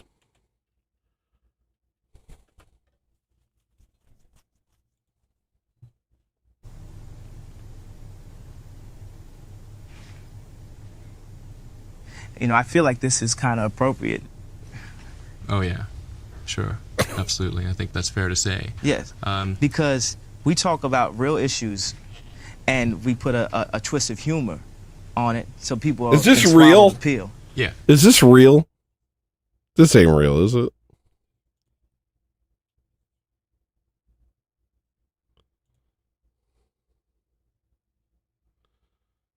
These aren't real.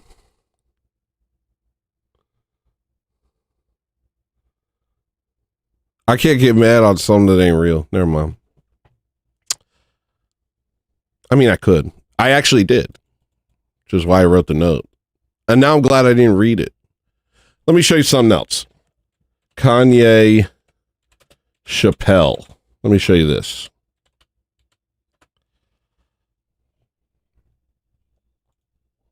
All right, Dave, can you please just make us smile? The world needs some, you know, we need some joy, some smile. Right? Yeah, we need a smile. Brotherhood is real. Love is real. Wait a second, I'm still not smiling, bro. I was like, I was trying to think of the punchline. We need some kind of some joke, something like just something to like lift our spirits. Shit, I don't know. I'm still on my first cup of coffee, nigga. All right, let me think of a good joke.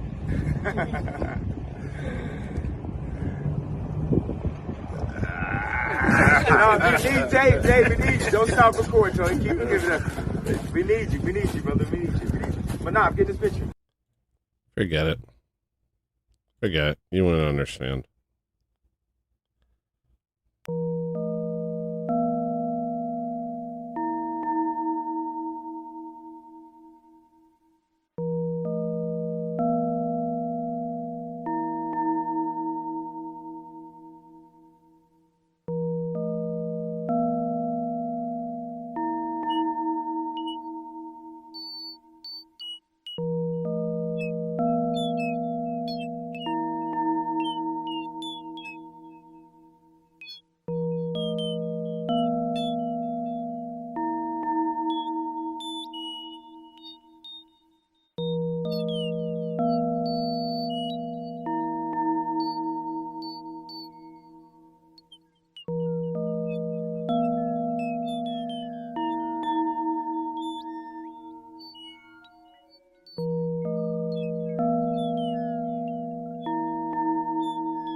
don't know. I guess I just like kind of like I wrote all my notes for today over the weekend before Lent started, and now Lent started. I'm like, why am I focusing on everyone else? It's like I should be focusing on myself. I'm kind of upset with myself.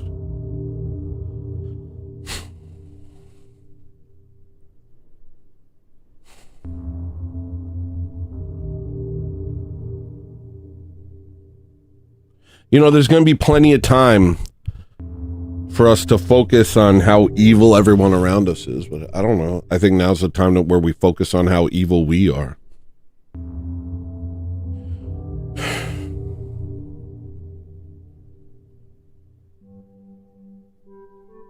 And kind of, I woke up in a bad mood today, so I was just like, I don't know. To start Lent doing a show, criticizing everyone and being in a bad mood and kind of being a douchebag, like, it doesn't feel funny to me. It feels like, what are you doing, bro?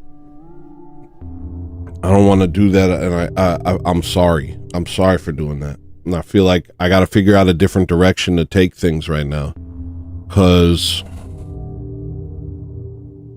that's not the look for Lent, man. It's just not the look. You know, I reconnected with somebody from New York. He showed up in chat on Show's Over.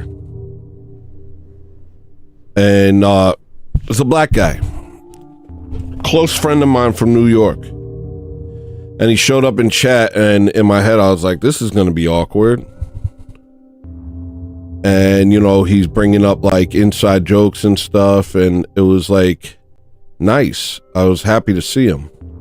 But I was also worried about the juxtaposition of someone who knew me as this guy who was like desperate to get different cultures to unify so we could do something about the circumstances we were in. I was very much an idealist.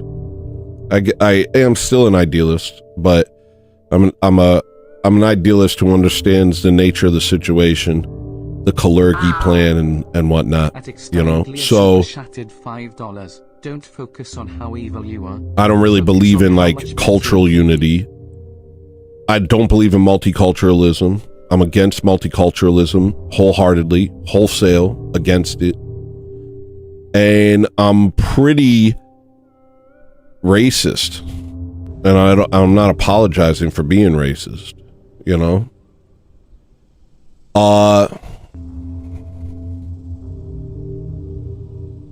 But I talked to him the next day. And we had a long conversation, you know? And I'm thinking to myself about, you know, and basically if I talk to somebody from my past, I'm like, I immediately go, all right, here's the download, bro. Do you still want to talk to me? I basically just unload. I'm like, all right, so here's what's going on. Here's what you need to know about the Jews. Here's what you need to know about race. Here's what you need to know about Christianity. Here's what you need to know about multiculturalism. Here's everything. And I basically just hit them with all of it and just be like, do you still want to talk to me? Otherwise, let's not waste our time. You know? And we ended up talking for hours. And he was like, he was like, no, I see where you're coming from.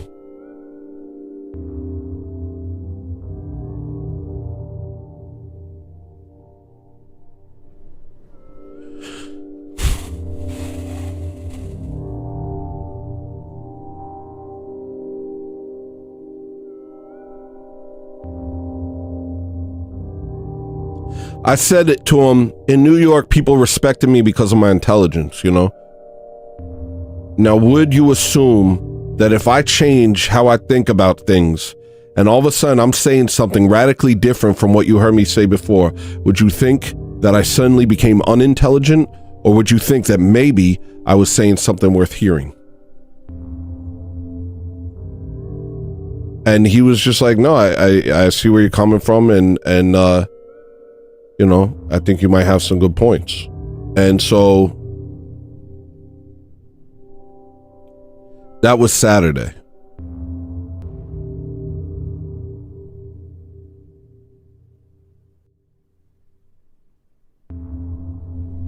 And it gave me a lot to think about, you know? It gave me a lot to think about because it's like I've said a lot on this show that the thing that drove me to orthodoxy was the same thing that drove me to truth in all things, you know? It's the same thing that makes me say the things I say without really batting an eye. It's because it's the truth. And I don't care if the truth hurts you, it's a you problem. That's how I feel.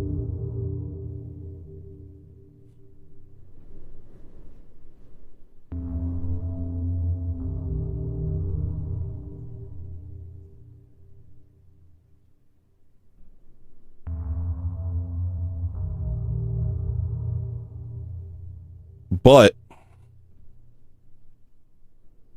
I also feel like right now is a time for personal struggle and wrestling with our own sins. And now is not really a time for me to be pointing at everyone else's sins. I don't know if I'm going to do a good job at it. I know how I am. I remember last Lent. I think I went crazy at one point during Lent. I think I broke a TV or something like that, ripped the door out the hinges, probably, you know, screened a bunch of obscenities on camera.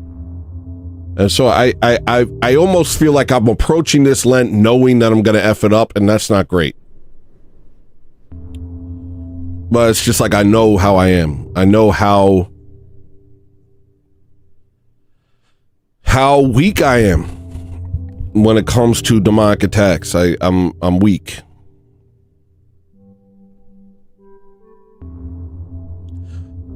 So I almost feel like I started the show this today like, let's do it. Let's just get it over with. Let's not even attempt to do something better. And now I'm kind of regretting that. And I think I should at least attempt to not point my rage outwards, but point it against myself.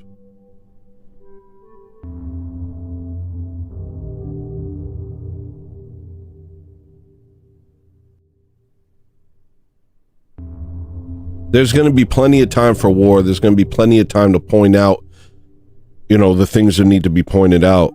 But we have 40 days right now where the focus should definitely be our own sins and our own salvation.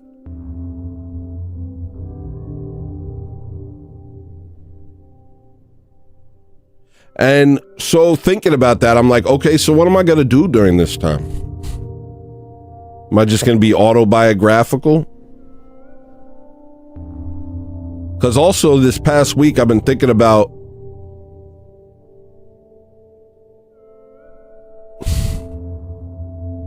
boundaries and how I want boundaries for myself. You know, like sometimes I feel like people get too comfortable too quick with me. And they start, and I don't really like that. That puts up, you know, my antennas go up when people do that. And I would prefer that people don't assume that just because they know me, that means I know them. And that's a really weird thing about being a streamer or being an online personality is y'all get to see so much of my inner life. Y'all get to see so much of what I'm wrestling with. Y'all also hear my music, and so sometimes you guys might feel like I know this guy so well, but that doesn't mean I know you. And I know that's unfair, but that's just the nature of the situation we find ourselves in. And so sometimes when people get too comfortable with me too quick, it really makes me uncomfortable. It really makes me want to like, yo, I understand why it happens. I understand why it happens. But I think people have to think about that. Yeah, I think basically if you watch my show, you kind of know me to a large degree. There's some stuff I want to keep private though. Like, you know, some aspects of my life I want to keep to myself. I don't talk about my spirituality a lot. I talk about spiritual things. I think about stuff, but I don't talk about, you know, how much I try not to talk about, like, I think part of the spiritual life is something you have to keep to yourself. It's not something you advertise, you know? We're not Muslims. We're not laying carpets down in the middle of the street and making sure everybody sees us pray, you know? We're not Pharisees. There's an aspect of the spiritual life that is for us and us alone. And so sometimes I feel like, and it's not a hard line that I understand, but sometimes I feel like that's not something I want to share, you know? There's a point where it feels like a crossover into performative Christianity or performative orthodoxy, and I don't want to cross that line. I'll talk about my struggles, I'll talk about what's going on, but if it goes into a place where all of a sudden I feel like I'm trying to show you how spiritual I am or something like that, I don't want to do that. And I don't want to do anything that points in that direction either. Because it's, I don't know, when people do that, it gives me the heebie-jeebies, yo. It makes me uncomfortable.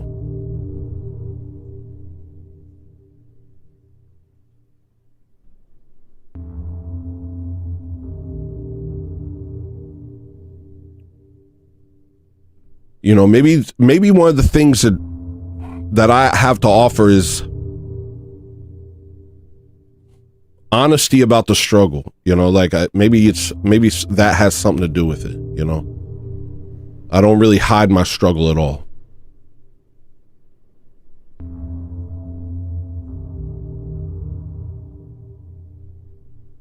I don't think I'm a good person. I don't think I'm a particularly spiritual person.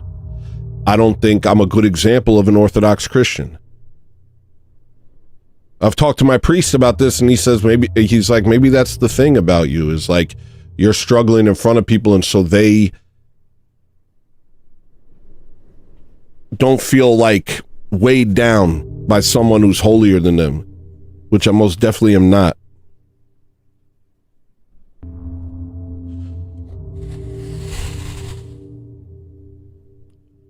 Gooberang says, Tony, if you don't know me by now, you will never, ever, never know me.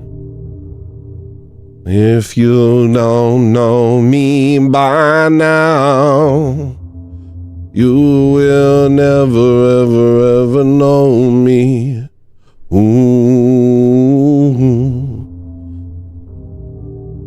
Exanglia says, don't focus on how evil you are, focus on how much better you can be. Dead Peter 7,926 super chatted $4.99. Well, so I'm just saying, so like I'm trying to figure out, like, so what's the content during Lent? What's the content? What do I do? And I'm waiting for that change internally that always happens during Lent. Every Lent, there's this internal change. And it's like the world becomes brighter. Because you become lighter. Because you stop carrying around all this darkness. You stop carrying around all this spiritual baggage that you've been carrying around all year and you don't even realize it. And a lightening occurs. And it happens mystically. It happens almost imperceptibly. All of a sudden, it's just different out there. All of a sudden, you're just different. But what am I doing in the meantime? I'm waiting. I'm waiting for that moment. Because it always happens. I know it's coming. And it's the greatest part of the year. You know, when I'm struggling, when I'm fasting, when I'm going through all this stuff. A lot of stuff falls by the wayside. A lot of stuff that I'm preoccupied with falls by the wayside. And a sort of joy overtakes me. I'm not there yet. Lent's just started. Right now I'm deciding if I'm going to fast for the entire canon of St. Andrew or not. Like full fast, like no food. I'm still deciding. Because another thing I'm used to doing during Lent is making big plans and then failing myself and falling into despair. That happens every Lent too. I don't know if that's inevitable. Maybe you don't have to do that. Maybe that doesn't have to be a part of Lent.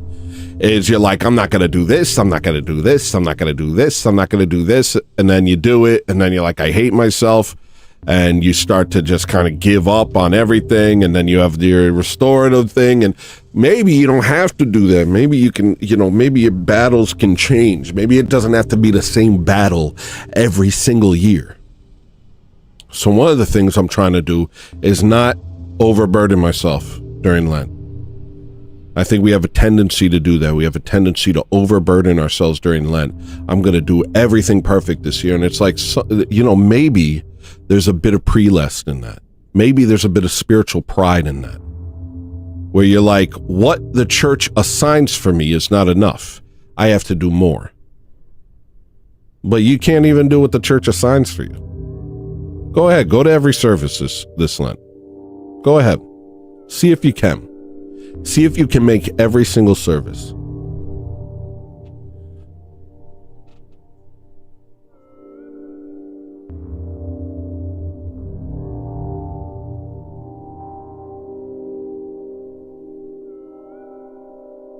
See if you can go 40 days without having sex. See if you can. For my married brothers and sisters. See if you can do that. I've never been able to do that. And it always ends up sending me into a fit of despair. Because I want to, but it's very difficult for me.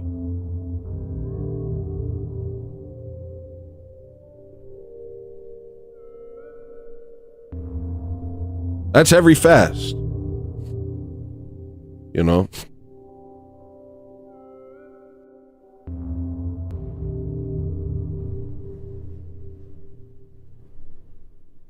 So I'm debating internally whether I should lay more burdens on myself. Part of me wants to not watch any media for the entire fast and just focus on reading. And I know that will be good for me. But if I make a promise to myself that I won't do that, and then I do it, then I'll fall into despair. So far I've been careful to not set anything in stone. And I don't know if that's the way to do it either. But I want this to be a good Lent,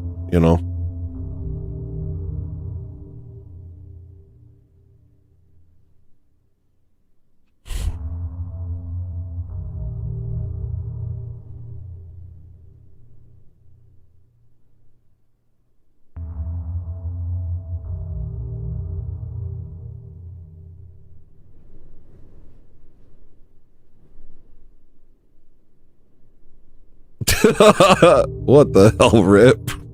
What the hell, Rip?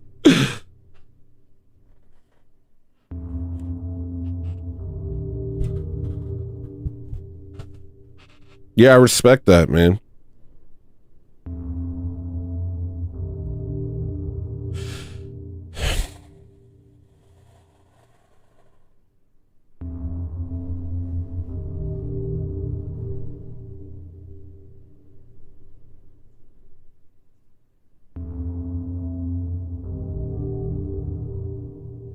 But one thing I feel like I want to do is not really focus too much on the evil outside of me.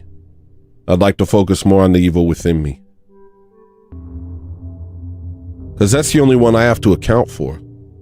You know what I mean? At the end of the day, I don't have to account for the evil of Israel or the evil of the Muslims. I don't have to account for the evil of the leftists. What I will have to account for on Judgment Day is my own evil.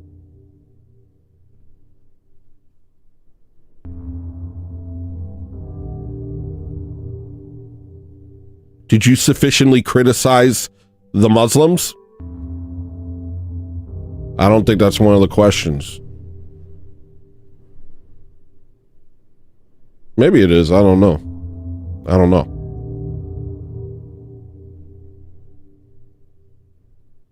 But I guess internally I'm like, okay, so what is the show going to be? Which also calls into question, what is the show? Is the show just me raging against the world?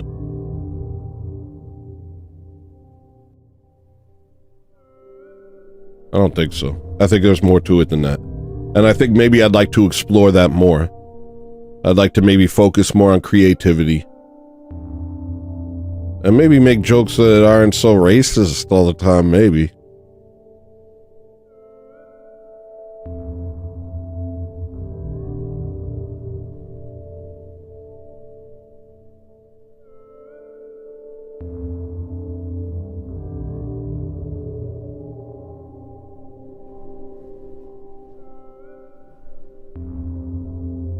Read to us, Dad.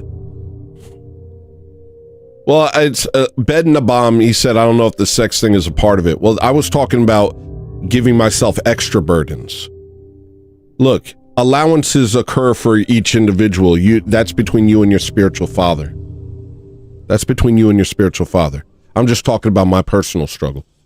And something I try to do during fasts is I try not to, you know,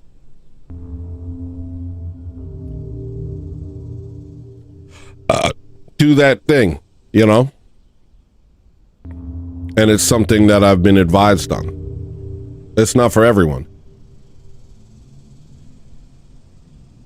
So don't worry about that. I'm talking about the extra burdens. The extra burdens that I lay on myself, that I inevitably fail myself on and fall into despair. I'm talking about that. I'm not saying a prerequisite for all Orthodoxes to do this. Yo, don't get it twisted. That goes between you and your spiritual father. That's between you and your spiritual father.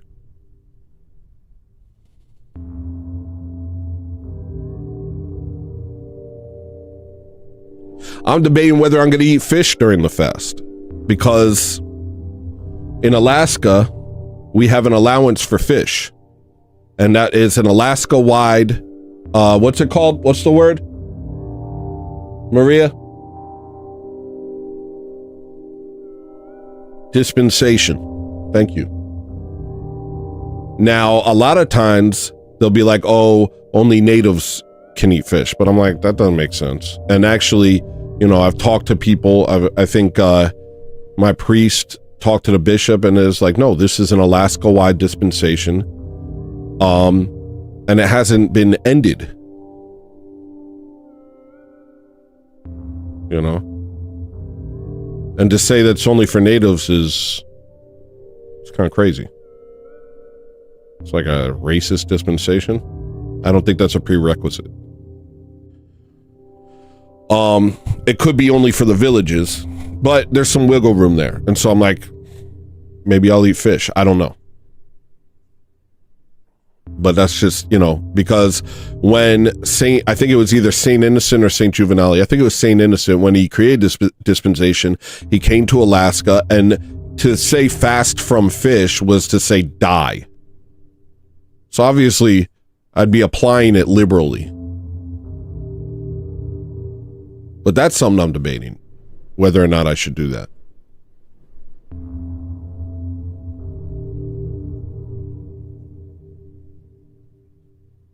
And even right now, I'm thinking, wow, what a Pharisee, bro. When you fast, keep it to yourself. Put oil on your head. Don't go in the streets and agonize about how difficult it is for you. To show people how much you're struggling. Lord, help me.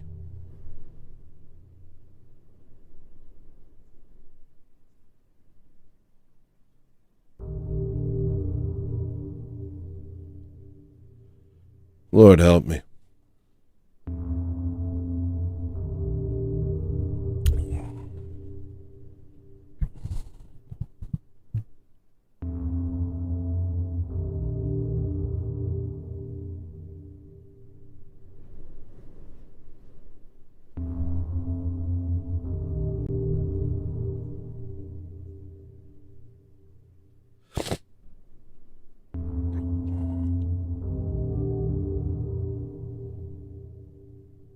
Thanks, man. But this is kind of what I'm saying. The idea of some things, it's like some parts of your spirituality, many parts of your spirituality aren't really supposed to be advertised, you know? I think the reason I talk about it like this is because it's like, I don't know, it's like nice to talk about it. It's nice to discuss this culture, you know? I want this culture to become American culture. I want Orthodoxy to be ubiquitous with this country. Ubiquitous? Synonymous? And so to talk about it openly, I think is kind of important. And I don't really know, like, when, sometimes I don't know when to filter myself and when not to. Thank you, Josiah, for the huge 20, bro.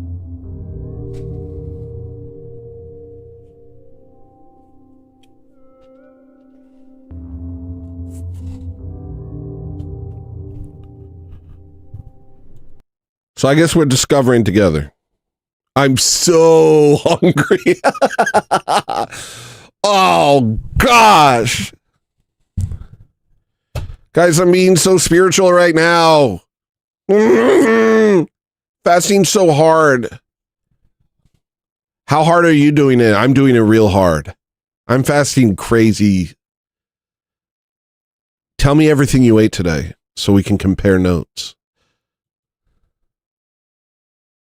What is this? Why is it not making any sound? Shattered $9.99. All right, let me get some, y'all need some sounds. Y'all are owed some sounds. All right, here's your Shoreline. Thank you for the 10.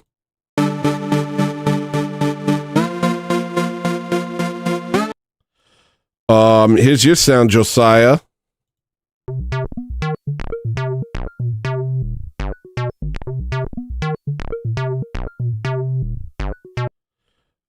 Here's your sound, Ed Peters. I'm not quite sure, baby, what we're doing this for. Dang, that's beautiful. Here's your sound, Gooberang.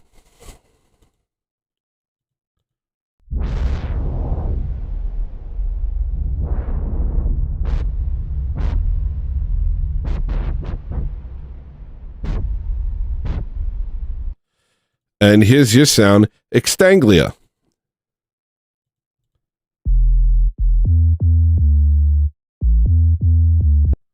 Why isn't this making any sound? Why isn't any sound coming out? Oh, because all this?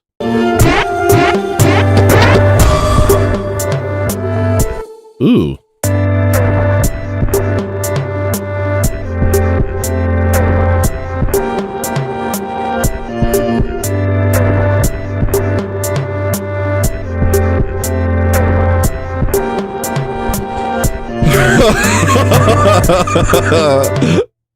See, that's the thing. I don't like, I'm like going to explain just normal reality. I'm like, here's the crazy thing. Your experience is different than mine. Gooberang's experience is every time he super chats, he gets a he gets a fart sound. Now, I didn't know that because I'm just giving sounds, you know.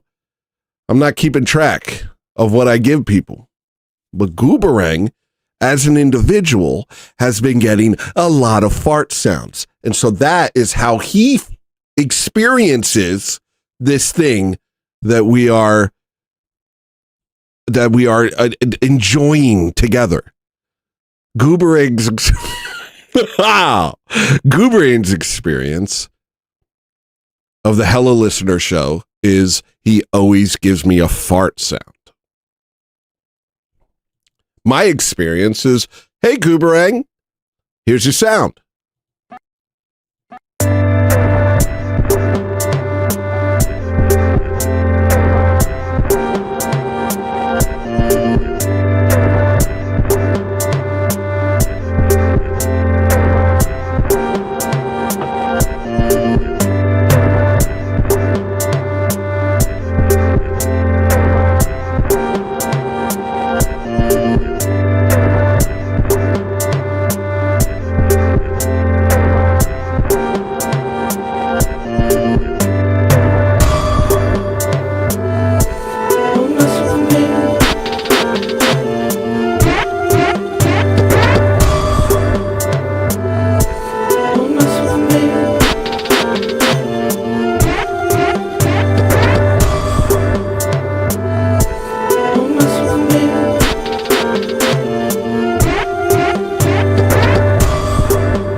right, so now what? What do we do? I have some stuff that I was gonna watch on the show, but now I'm like, should I? Let me see. I have some stuff. I got some stuff. Let me see. Show. After the U.S. eliminated a top cartel leader in Mexico today, Jalisco new generation cartel, Jing. Isn't that like the guy from China? Like, no, it's a little bit different. Okay, never mind. I want to. Let me see what else is there. After the U.S. eliminated a top cartel. Oh, I did want to watch this. We have Clavicular talking to Adam Friedland. This interested me. I haven't watched it, but just the idea of Adam Friedland from a podcast, I don't even feel comfortable telling the name of it. Famous Jewish guy and Clavicular. Oh, but I'm going to judge them. I'm going to judge these two so much. Oh, gosh! How am I going to do my show without making fun of and judging everyone? Here, I'm going to try not to judge these guys at all. If you're going to take out hundreds of thousands of dollars worth of loans, you might as well invest it into surgery rather than going to school. What if you could be a plastic surgeon? And by the way, mad paper. you can actually get college loans and use it for surgery. So this is a method. So I've been telling people.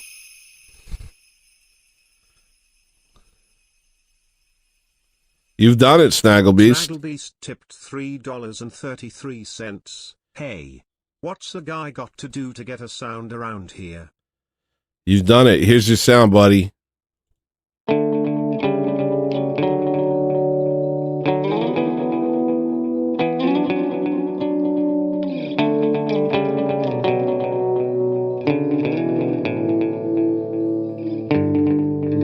Let Lil Wayne play that? All right, here we go. Yeah, you can literally do that. So just misappropriating the funds, it's really not going to get you in that much trouble. And you'll mog, so you'll be able to sort of get out of it.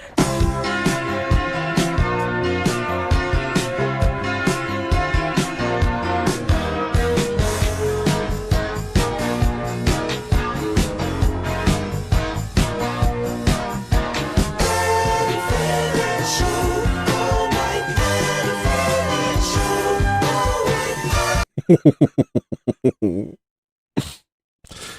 kind of funny that Johnny Depp from Pirates of the Caribbean showed up for a second. That was a compliment.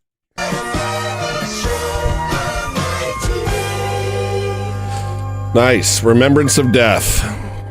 Okay. Welcome to a very special episode of the Adam Friedland Show. It's Adam Friedland. We're going to get right into it. My guest this week is controversial kick streamer and looks maxer Clavicular. That guy.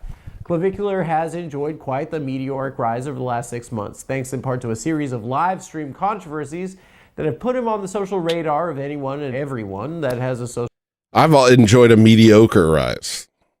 There we go. Focus on self. Yeah, Clavicular's had a meteoric rise, but I've had a mediocre rise. Not even that funny. Social media feed. I wonder if our parents... You think our parents see it? My mom does. Your mom knows? Because of New York Times. Because your mom's horny, bro. Bro, chill. Let's see what else we have.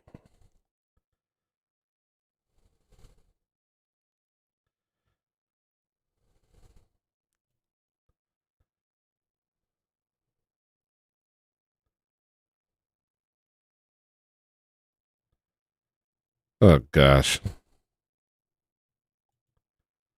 I'm just going to cancel my show until Lent's over.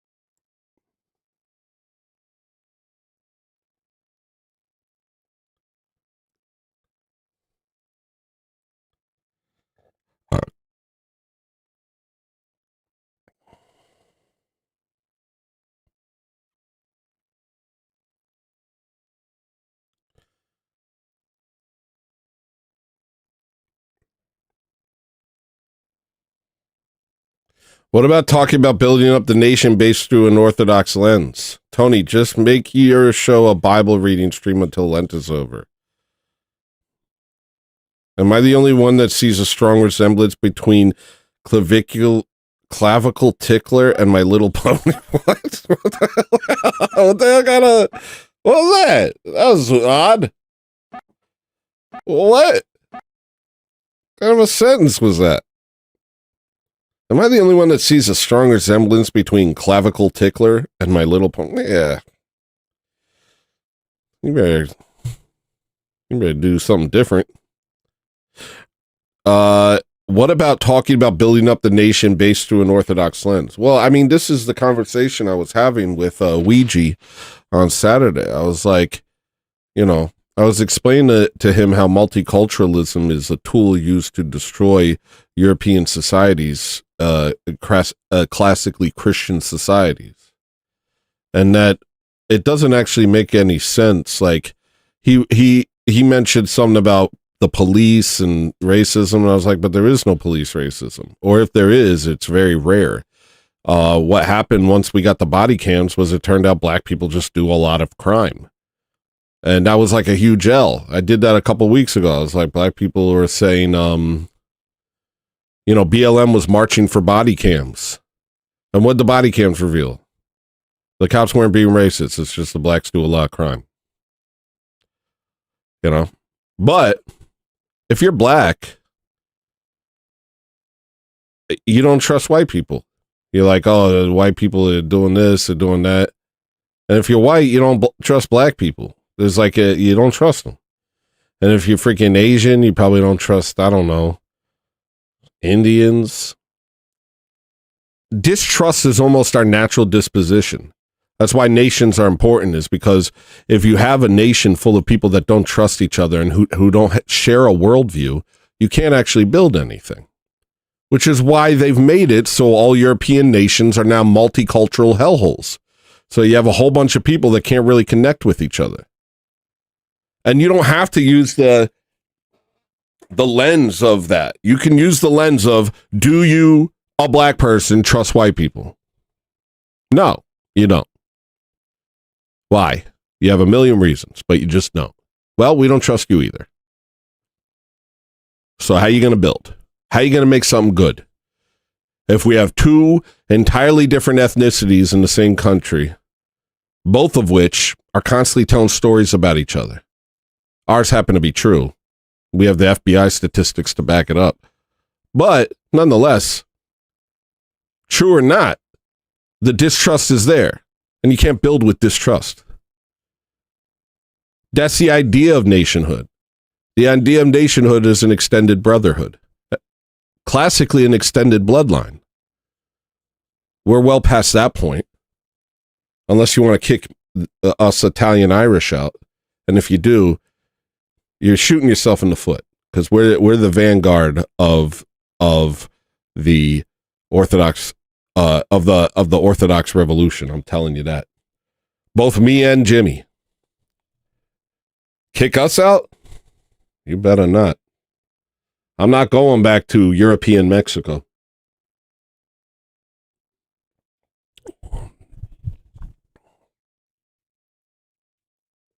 No sirree. Place is crawling with Muslims. So what we do have is a bunch of people who recognize their need for an identity. And this is kind of my point with the Asmongold thing. My point with the Asmongold thing was that he's sitting here talking. Here, let's go over it real quick because people were getting upset about it. And I'm fine with people getting upset about it. It was because I liked how they got upset about it. They got upset about it in the name of American. They're like, American freedom. These people don't appreciate it. So they were mad because they thought I represented people, I guess, think I look like an Iranian or something. And they thought I represented a Muslim that wanted to take over their country. And so they were mad in the right way, but they didn't understand it was a Donnie around your element situation.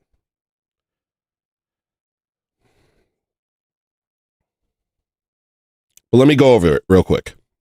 I respect Islam, but that doesn't mean that you can't criticize it as well. This idea that they should have a unique privilege to not have their religion criticized is ridiculous. It goes counter to everything inside of Western culture. Actually, it doesn't.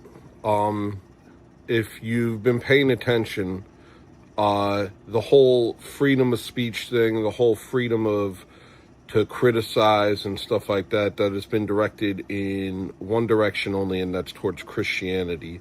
All other cultures have to be respected as sacrosanct, especially Judaism, especially Judaism, with Islam a close second, and everybody else's stupid belief systems that are essentially demonic.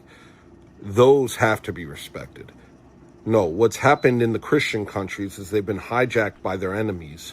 So the idea is basically this. If you think that you want to uphold Western values, and what you think Western values are essentially moralized Enlightenment values, then all you're doing is going back to, you're not actually returning to something defensible or valuable. You're returning to a situation that will, again, be penetrated by our enemies. Penetrated is kind of a rough word to say.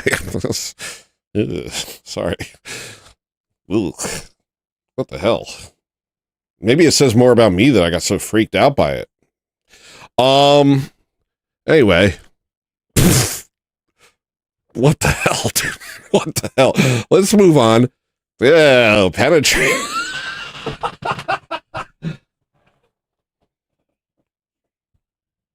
My point is this, you freaks. You freak of nature.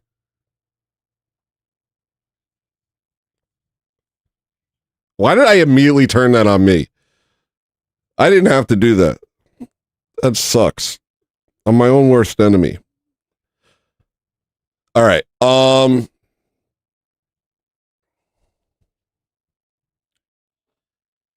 Freedom of speech is not an identity. American freedom is not an actual identity. And if what we're dealing with in the 21st century hasn't made that clear to you, then you still have a ways to go on your journey to the truth. How can I say this?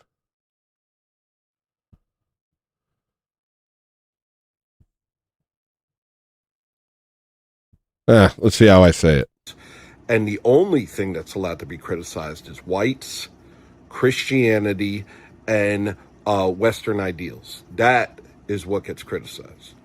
So the idea that not being able to criticize Islam goes against Western values is actually, that's completely wrong. No. I don't even know what Western values are. All I know is we live in a society where there are people you can criticize and there are people you can't. And the people you can criticize are us. And the people you can't are everyone that's destroying our way of life. Yeah, and so that's the thing. It's like you can sit there and think, it's just not a real identity. This idea that freedom, American freedom is an identity, it's not, and to the extent that it is, it's not enough. What it allows for is pluralism, which is essentially a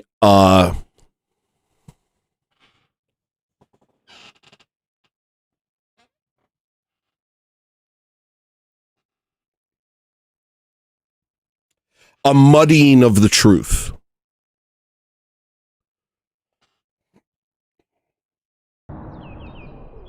So what I think is America is kind of like a springboard for Neo-Byzantium.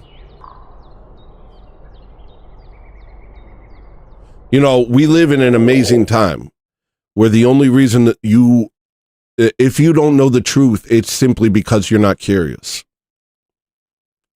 If you don't know the truth, it's because you're not curious. We live in a time where the truth is available to you. You can learn about church history.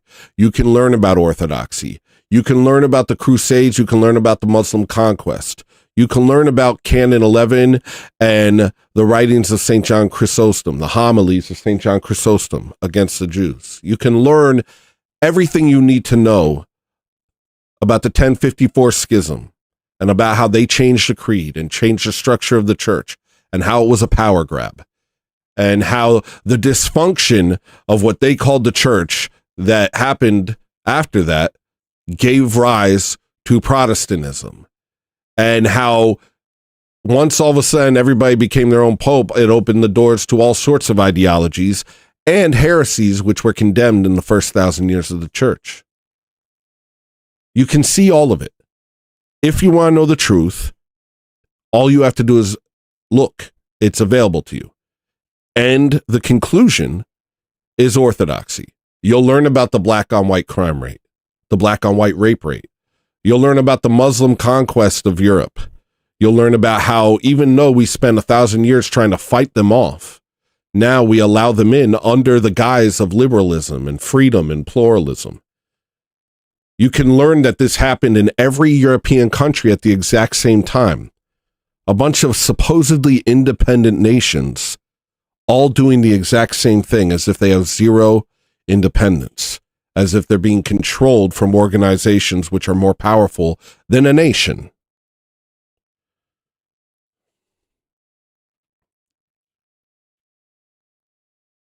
And the only thing that brings you to the conclusion that we're at, you and I, is that desire for truth. And it's kind of the Achilles heel of the 21st century. They think they have us. They think they're going to destroy us. They think their Kalergi plan's going to go through and we're going to become a bunch of identityless plebes that they can control. That's what they think is going to happen. That's what they're planning on. But the Achilles heel to that situation is the truth is now available, a truth which has been hidden from us for a very long time. And that truth is the Orthodox Church. And if we embrace, regardless of ethnicity, that truth, and we embrace the Orthodox Church, to the extent that that can transcend our racial differences, it will. But also, it gives us a unified understanding of reality, based on the truth, not based on lies handed to us solely to destroy us. So, you know? And so when people talk about Western values, what you're talking about is the prerequisite for our takeover. When you talk about democracy, what you're talking about is the prerequisite for people with money to become your leaders instead of people who represent you.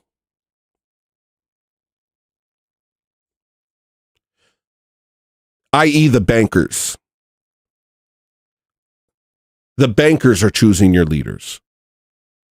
You understand that? The people with money are choosing your leaders. That's democracy. Freedom of religion, what you're doing is you're allowing your classical enemies to stand alongside of you. And you're tolerating their heresy. You're tolerating their idolatry. You're tolerating their holy books which condemn God, which condemn the Messiah, which condemn Christ. The Talmud that says Christ is boiling in feces.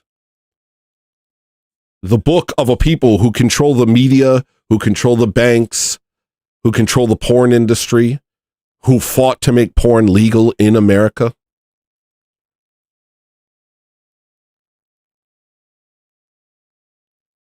Who have made it so blasphemy is the most normal thing in the world, where people use our Savior's name as a curse word, and it means nothing to them. And they're always thinking of fun, inventive ways to do it worse. That is what you are, that's your freedom of religion. Freedom of religion is you allowing your enemies to stand alongside you and plan your destruction.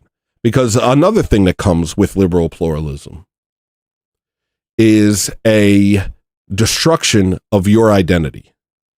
Now, your identity is in Christ. Your identity is within orthodoxy. That's what it was classically until this manifold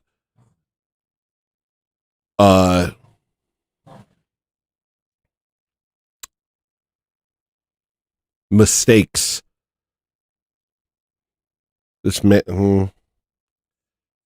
Until this series of mistakes took place. Mistakes, we could call it mistakes, we could call it whatever we want. But that's what you're allowing. So while your identity becomes flattened out and becomes something as stupid as freedom, what's my identity? I don't know, Budweiser commercials and, farting in my pajama pants.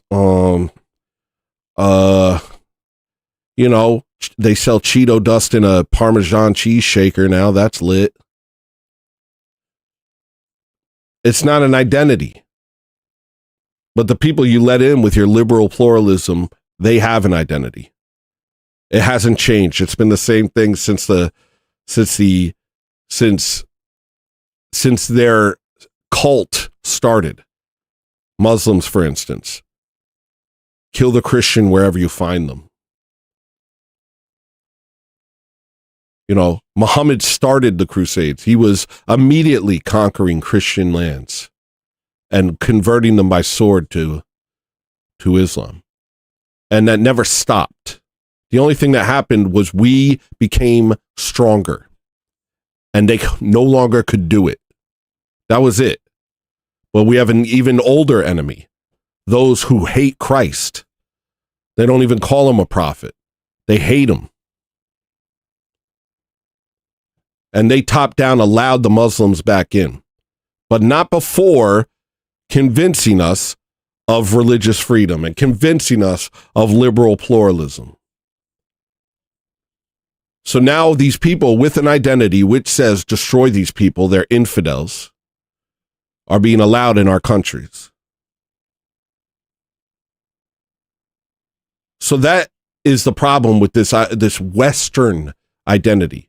F a Western identity, bro. My identity is in Christ. My leaders are my bishops and my priests. Those are my leaders.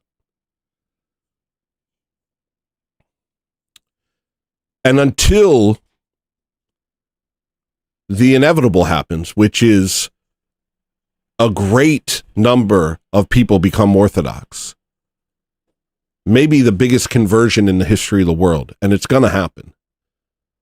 Until we have that, and we have an actual identity based in truth, we're going to keep falling into the same mistakes.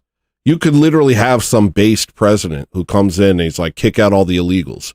You haven't solved the problem. Kick out all the illegals and make crime illegal again. Remember when crime was illegal? Remember when crime was more illegal than talking about crime? You can have a president who does that. But you still have this rotten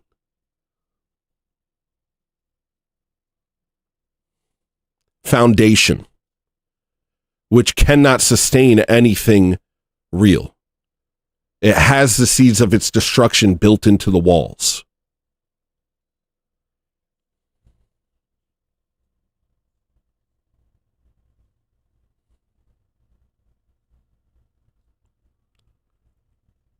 So that was kind of what I was trying to say. And a lot of people got mad at me on these videos because they're identifying with Western values while not understanding what Western values actually are. What Western values are is a compromised Christianity. That's what your Western values are. They're Enlightenment values. They're Freemasonic values. They're Protestant values.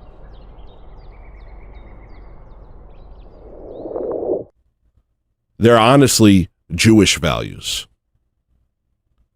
In many ways, they're Jewish values. They're the result of revolution upon revolution, funded by bankers in the city of London, funded by Masonic halls in London. These are your Enlightenment values. These are your Western values. And so if you continue to identify what you are as something so flimsy and so easily infiltrated, then you're not actually solving the problem. And so that was kind of my point. We don't just need orthodoxy individually. Each of us as an individual needs orthodoxy. We need the true church. But we also need it on a corporate level. We also need it as a whole. Because without that, our identity is in shambles. And without our identity, we are easy targets for people who have an identity. Even if it's a stupid one, where they've been inbreeding for 1,000 years. At least they're secure in their stupid identity. That's more than most of you are when you call yourselves Western.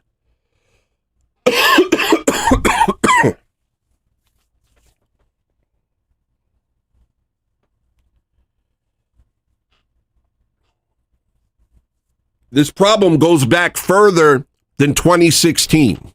It goes back further than the civil rights movement. It goes back further than the establishment of the nation state of Israel. It goes back further than the Bolsheviks revolution. It goes back further than the French Revolution. It goes back further than the Protestant Reformation.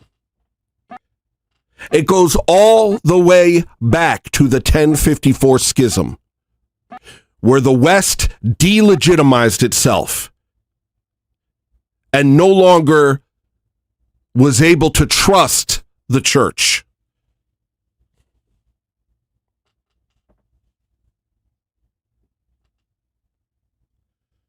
Unless you're going back that far, all you're doing is creating a situation for the same problems to occur.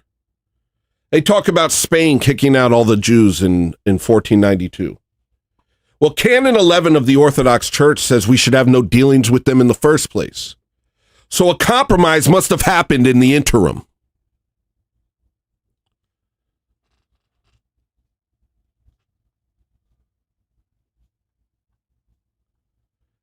And that compromise comes when church authority crumbles because of Dictatus Papae and Magisterium Inferium or whatever the crap it is, where all of a sudden this guy says he's able to elect kings and that he's literally like Christ on earth and he's the number one guy. And you see him and he's laying burdens on all of the West and saying, I get to choose kings and I get to do this. And then you hear about him sleeping with children. There's popes that had literal whorehouses full of children. And I'm not talking about modern popes. And then what happens is delegitimized in the eyes of every Western nation. And they're all too ready to adopt some Lutheran or some Church of England or anything. We'll try and maintain the structure. But obviously that's wrong. Obviously, Roman Catholicism is wrong. But without access to the true church, how can they actually correct the mistakes of the false church? No, they just go on creating more false churches. They go on obfuscating the truth, making more and more exceptions to the rule, liberalizing more and more things that have no business being liberalized until you have lesbian, fart church down in Poughkeepsie or whatever. Hi, I'm a freaking priest. I'm a tranny priest at Lesbian Fart Church in Newark. Welcome to the gospel, nigga.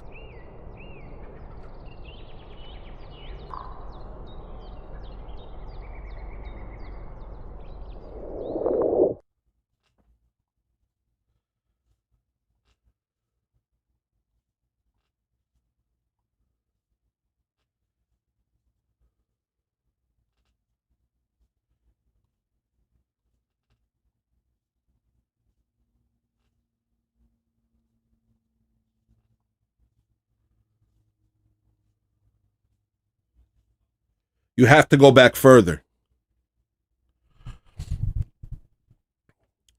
This is what you learn when you look into church history. This is the obvious conclusion. This is the turmoil of the West. The turmoil of the West is, what the hell are Western values? West is a direction. Christ is God. My values are Christian, not Western.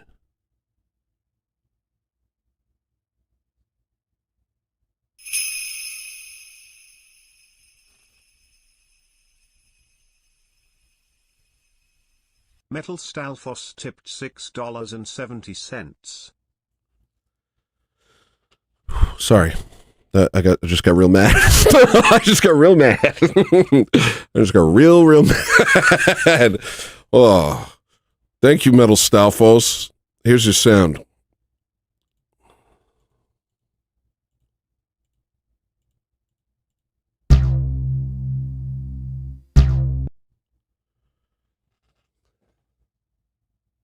Chill, Tony. Don't tell me to chill, bro. Don't tell me to chill. Don't you freaking tone police me.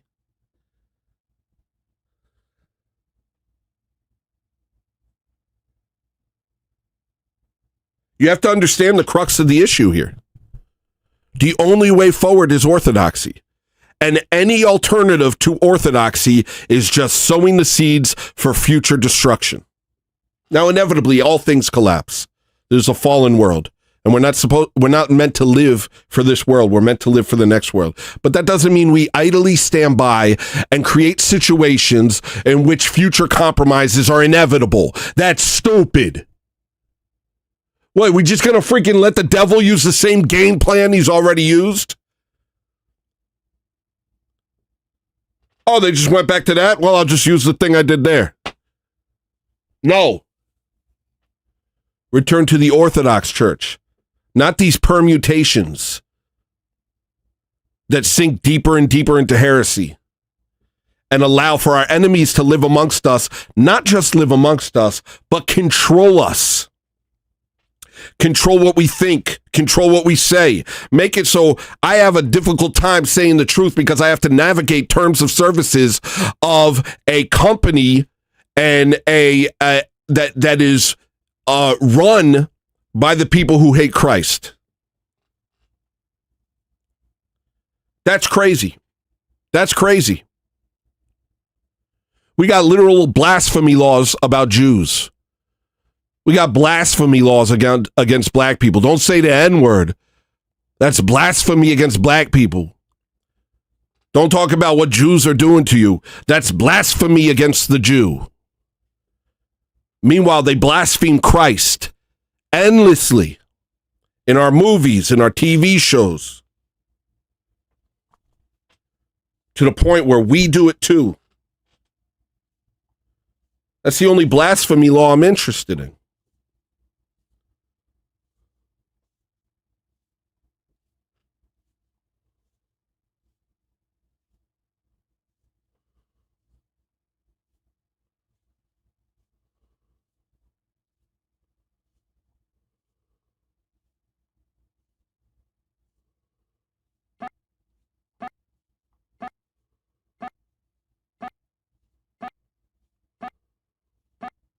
So people always get mad at me because he doesn't compromise.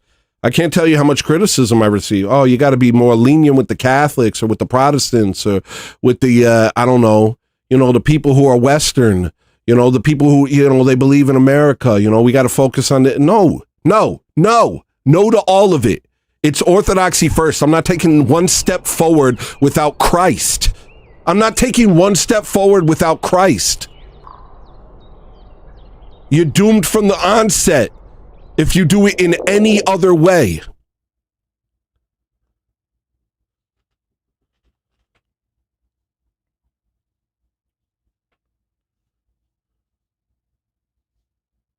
So that's everyone's goal. Somebody said on Friday, whenever you see this pain, whenever you see this evil in the world, put it in the hurt locker and save it for later. I think maybe it was Bintok. I forget who said it. Maybe If It All Fails, maybe Bintok. I can't remember. Put it in the hurt locker and save it for later. Now is not the time. There will come a time where we will destroy their idols and we will kick them out of our countries. That's going to happen.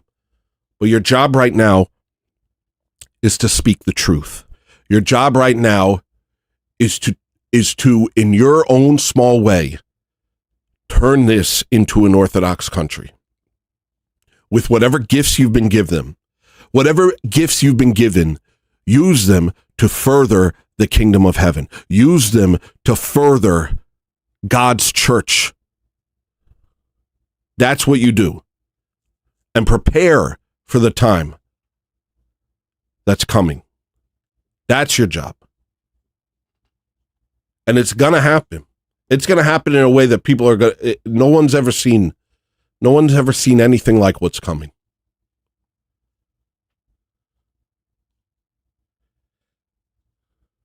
Your curiosity of the truth is what led you to the true church. Your curiosity of the truth is what led you to understand that we are being ruled by people who see us as cattle. Your curiosity of the truth is what's led you to understand that Muhammad was a pedophile and a psychotic, demon-possessed freak.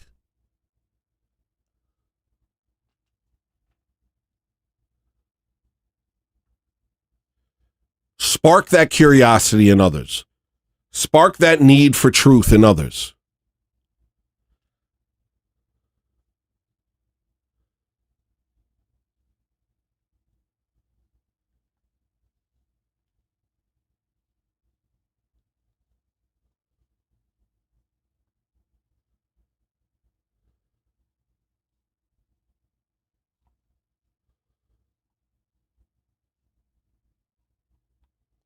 Everyone's being shaken awake right now. That's happening, you know. COVID did it. COVID woke a bunch of people out of their slumber. At Chase Crisp Super Shattered $5. Whether we believe or not, we belong to God. Whether we understand it, feel his presence, rejoice in that presence, he is my God. Half.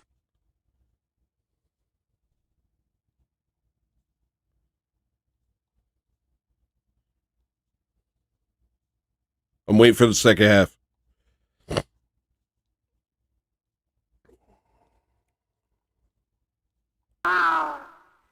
At Chase Crisp Super Shattered $5. There's only one possibility of failure, for me to break off my relationship with the one who is. Elder Emilianos of Mount Athos. Right on. Glory to God.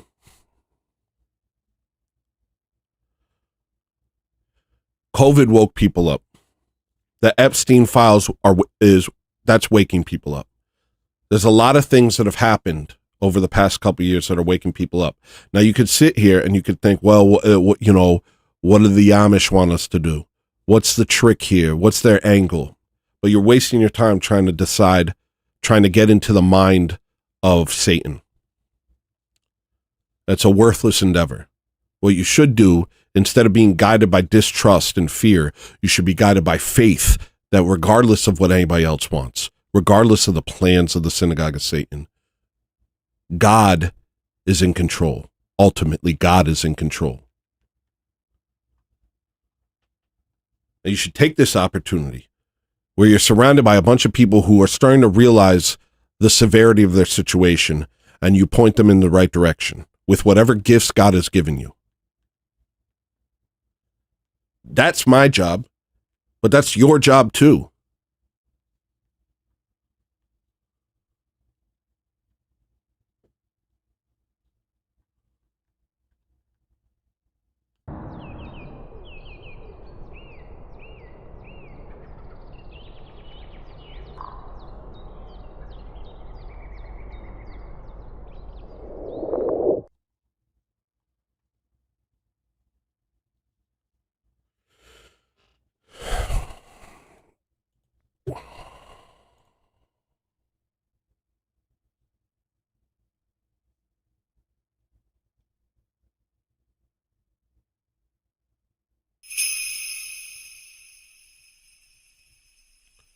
What are y'all arguing about, yo? Chase Krotz, thank you. Here's your sound, bud. Hold on. Joe Ganzi, new member.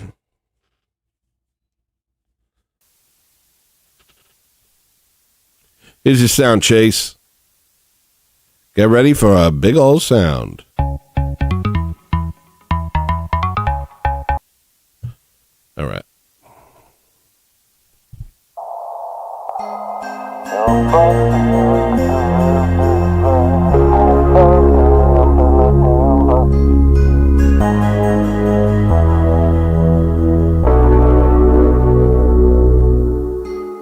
You're blessed to even get to live this life. Boom, bad, then I'm better, but papiga, ooh.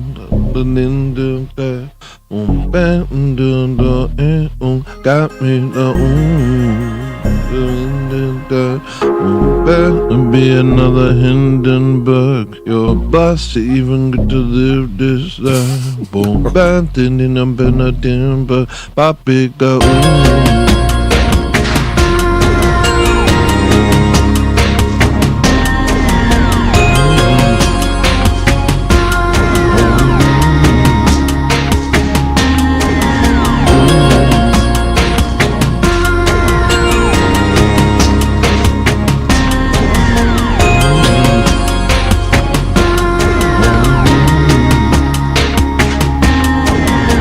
blessed to even get to live this life. Bad thing in a Benadimba, Papi got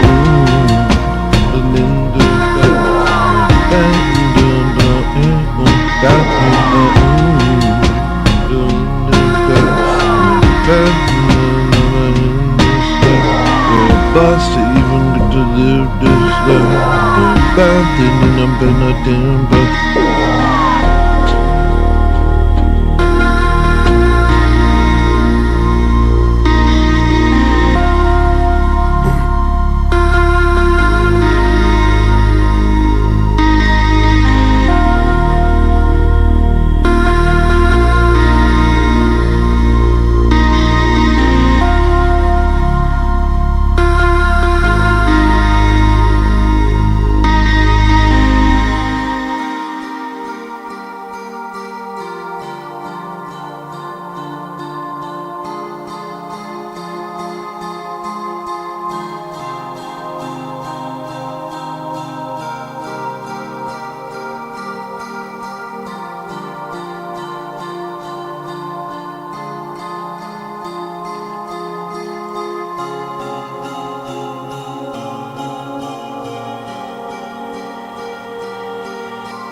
Yeah, significant parts of the Orthodox Church looked into Arianism, and they were cut off from us.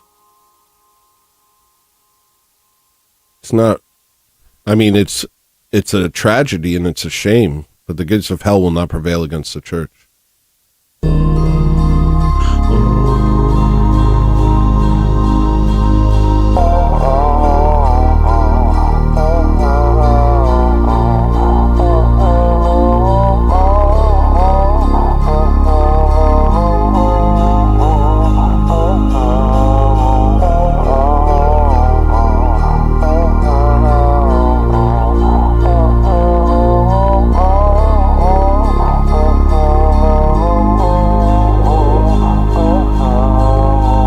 Earthquake and the ceiling breaks down, caves in and it falls on my head. I die with nobody around. Dog safe cause he's under my desk. Earthquake and the ceiling breaks down, caves in and it falls on my head.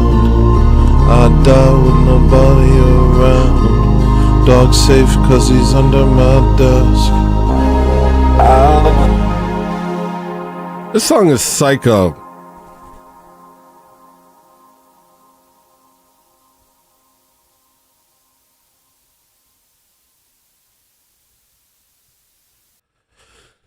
I think this is a song I made like 20 years ago and I never released it because I couldn't get it right. I couldn't get the mixing on it right. I think. It might not be.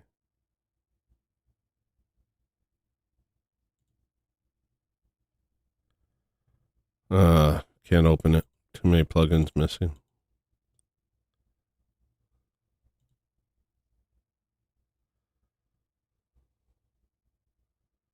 I was just looking for something nice to listen to. What's bonking?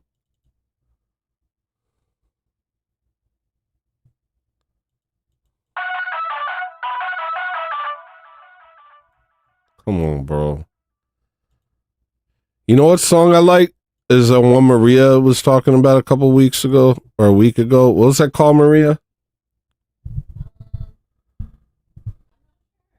I think it's this. I think it's Narrative.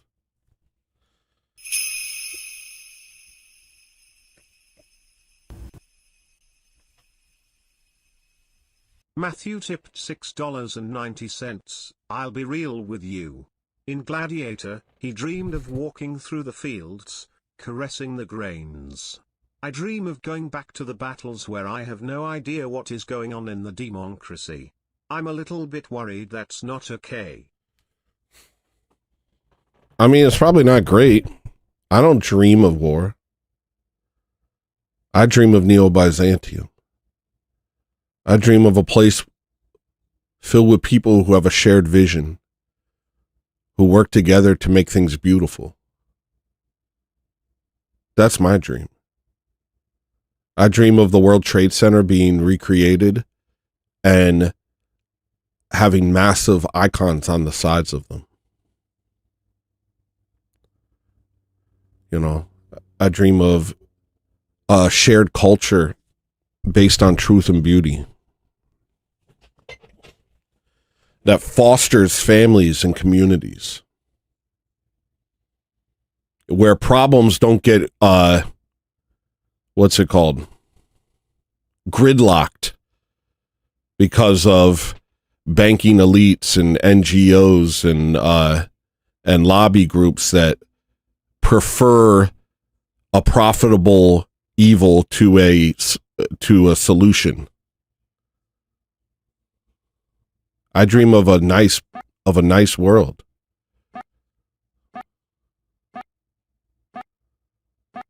Not a perfect one, but a nice one, you know. War is just a means to that end. It's not an end in itself.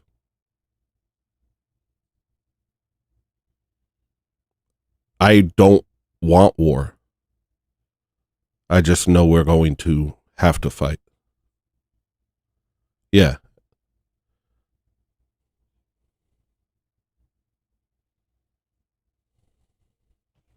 I think this is the song. No. That's not it. Oh, I wrote it down. It's called Nothing New. Got it. But let me hear Billy with the blank check real quick.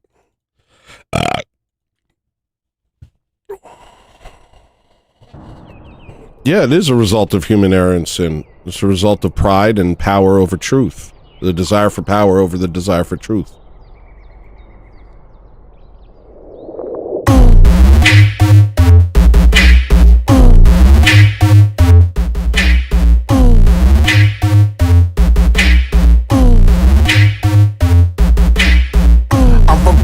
I'm Billy with the blank check. Every 2 years they got a new vet. Keep them on their toes like a two-step. They don't need to know what we do yet. When the shoe drops, they gon' drop like it's a shootout. When the food stops, they hit the block with their hands out. Watch them start worshiping the cops. Watch them say whatever you want for a rock when the cam's out. I'm Billy with the blank check. Every 2 years they got a new vet. Keep them on their toes like a two-step. They don't need to know what we do yet. When the shoe drops, they gon' drop like it's a shootout. When the food stops, they hit the block with their hands out. Watch them start worshiping the cops. Watch them say whatever you want for a rock when the cam's out. It's called Billy with the blank check. It's not done. I just like hearing what I have there. All right, I want to hear Nothing New. Where's that? There it is. This is the one I want to hear. I'm for Philly. I'm Billy with the blank check.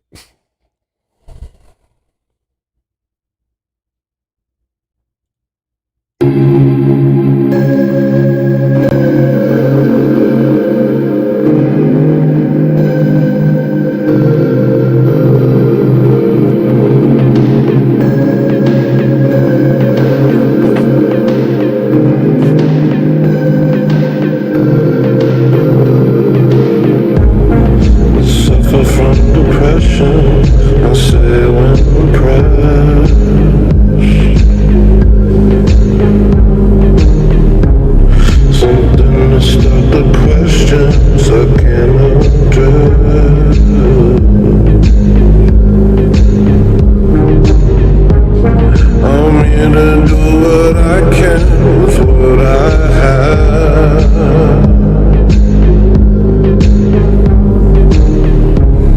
Don't ask me how I got here, I have no past. Oh. The dog in my prayer, my wife's got a sore throat. I can hear her call from any other room.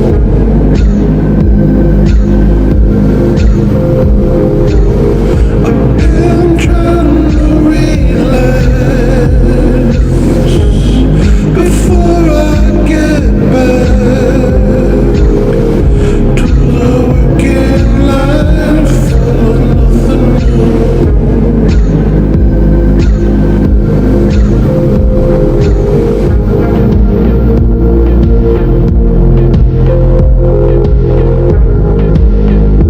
What up, Tiffany? Thank you.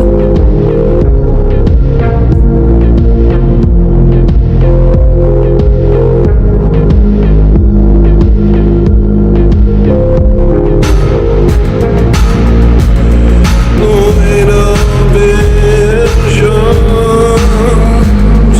and absent decisions. I don't remember feeling like I chose now come. The sky's white and melted. This nicotine ain't helping. I have a rose to make a tune.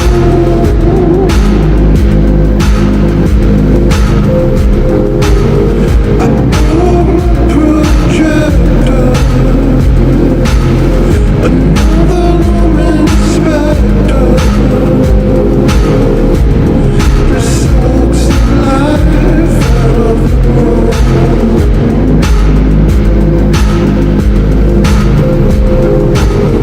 A bit of sugar make me high as quickly as it came. It stopped. I cycle through unending slot that makes me rage until I ride the windows. Fuck the joint pains pop. The skies are raw. There's no way up. My past is talking like a cop. Interrogate it, make it stop. If I had my prayer roll, I could stir up hope. I could pray for you to show me the truth.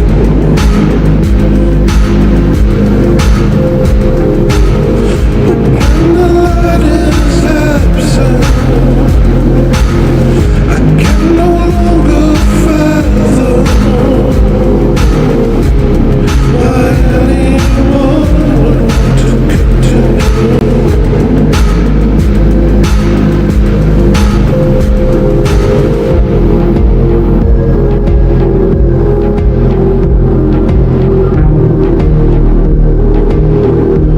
It's a march of death, and I hear alone and know it's fair.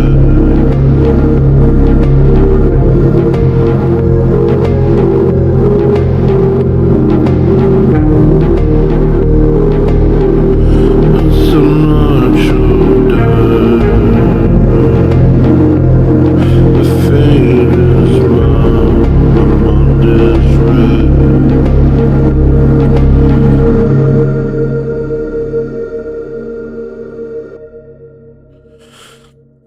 I don't think this will be difficult because I think ultimately I like talking about ideas more than I like talking about people. So just try and focus on ideas during Lent. Try not to get bogged down too much with the specifics. I should have interacted with y'all more today. and kind of worked off y'all. But I was out of sorts when I started the show today. My wife was too mean to me, and I was just having a bad day. But I think we got there. I think we got ourselves to a show. Somehow, we got ourselves to a show. And we got 50 new members. Thank you, Extanglia.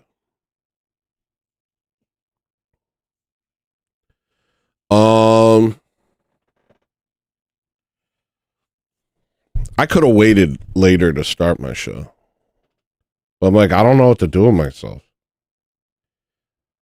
Normally I wake up and I turn the red light on and watch like videos for a little while and just kind of wait till my brain turns on. I don't know if you guys need to kind of wait a little while before your brain turns on, but I have to wait a little while. Unless I wake up like just, sometimes I wake up and I'm immediately like on. But I ate cheese for a week. I got cheese brains. If you guys knew how much I ate cheese this past week, I don't know. I think it's a prisonable offense, the amount of cheese I ate this week.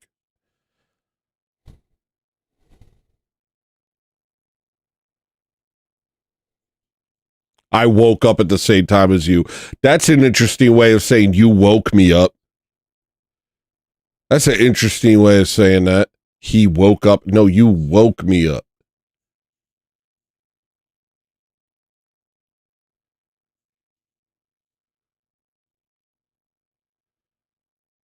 I don't know. It depends. What kind of cheese? I don't know. You know, Maria made mac and cheese at one point. She made pizza. She made the best pizza maybe I ever had in my whole life. And then I had a lot of Jersey Mike's and Haagen-Dazs. I'm sorry. I'm sorry. I'm sorry for eating Haagen-Dazs. We went to the Haagen-Dazs store so much that it was embarrassing. I went to the Haagen-Dazs store so many times that the people recognized me. They're like, oh, you were here 2 days ago. They didn't say that, but I felt it. I felt them being like, wow, that's a lot of ice cream, buddy. Are you normal? If you go to the Haagen-Dazs store more than 3 times a week, you're not normal. And I couldn't explain to them. I couldn't say, you don't understand, it's cheese fair week. Because they weren't asking. They were just thinking. They were just thinking in their minds how weird I am. Very rude. You can't say something about what people are thinking just because you're like psychic or whatever. You can't be like, don't think that about me. You have to act like you don't know what they're thinking about you. You ate a whole stuffed crust cheese to yourself? Wow. Yeah.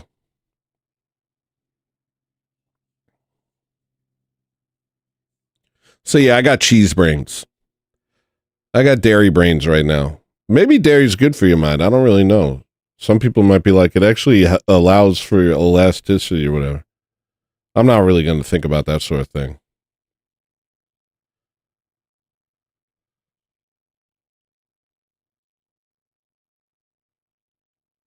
Yeah, I think I like cheese more than meat too. Though during cheese fair week, I was like, oh gosh, I want meat. I wish I had some meat.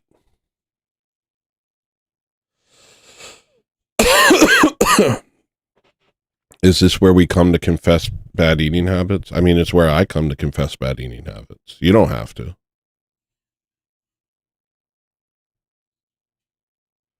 Did you hear me just wheeze cough like someone who ate a lot of cheese? You can even hear it in the way I just coughed. Brother, get some help. All right, so it was a light show today. What do you want from me? I did my best, or something like it. Cheese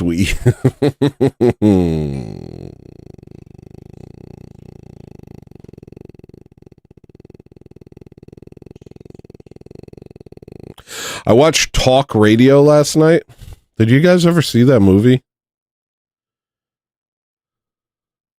Is it called Talk Radio? Talk Radio movie. This was a very crazy movie.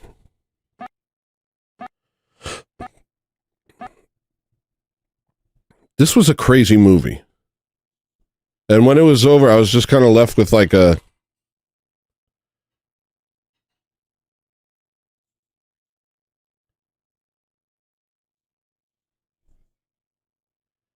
I don't know what to say about it. It wasn't subtle enough to pick it apart. What was interesting about it, it was directed by Oliver Stone, so that makes sense. It was very aggressive. It was like a very aggressively edited, cut, acted movie.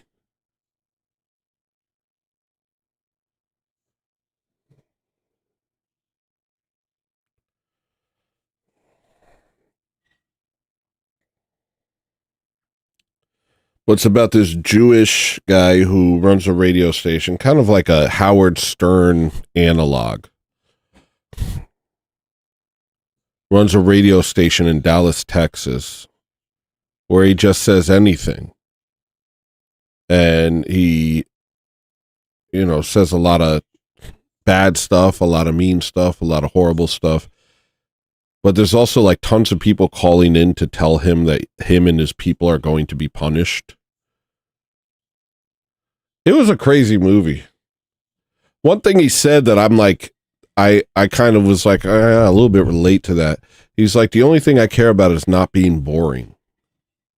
And there is this sort of thing with, talking for a living where it's like, that's like the cardinal sin in a sense, is you better not be boring.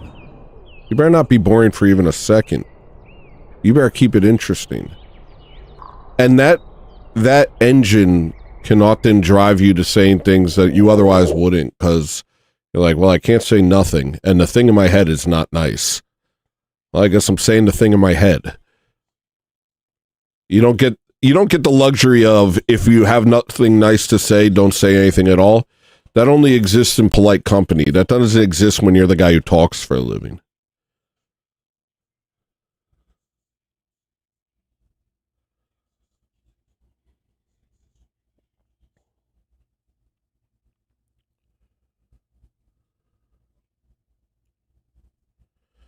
But I do think, and I've talked to Jimmy about this, I don't think I'm going to do this forever. My hope is to, the things I make eventually take over. The music, the art, as I get deeper into like, film stuff and things like that. I think my goal ultimately is to stop streaming, actually. And get to a point where I can focus solely on the stuff I create. I might still stream, but it won't be something I constantly do, you know what I mean? Like, you have to have something you're working towards. You can't just say, and this is it, and this is my life, and now I do this forever. No, I won't say that. I definitely want to get to a point where I'm making films, and where we're kind of upending a decades-old industry which has been used to destroy us, and replacing it with an industry that builds us up. I want to be a part of that.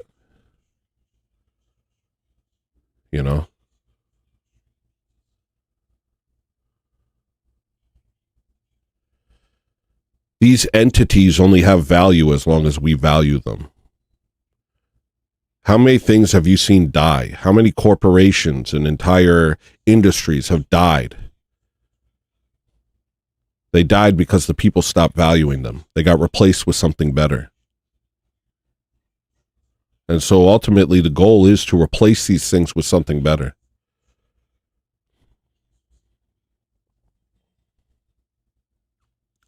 Orthodox anime movie, that might happen sooner than you think, actually. Me and Jimmy got some things we're working on.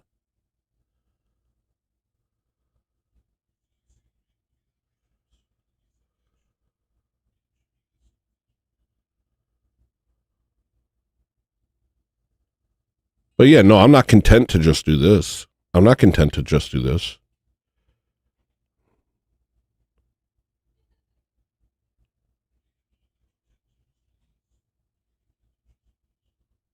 I'm not content.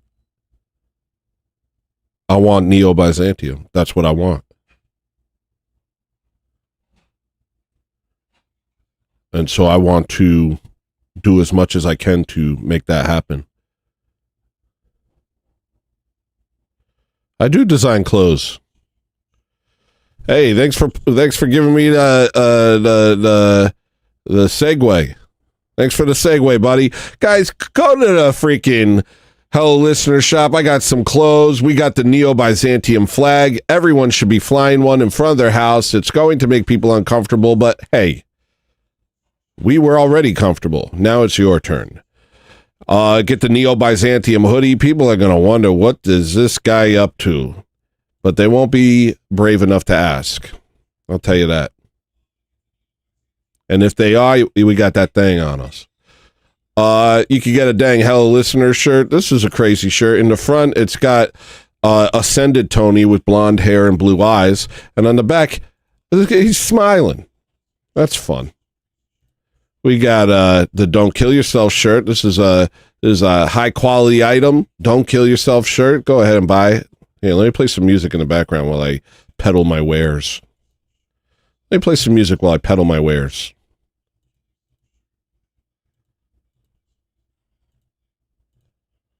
Ready?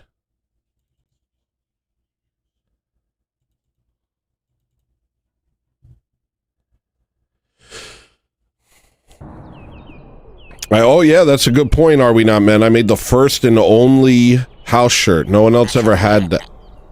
What the hell was that?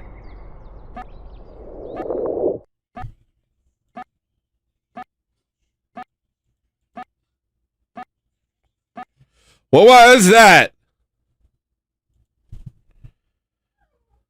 Did y'all hear that? Hello? Hello? Oh, it's me? What the? Why? What the heck? Hello? Oh my god. Okay, that's crazy. That's freaking crazy.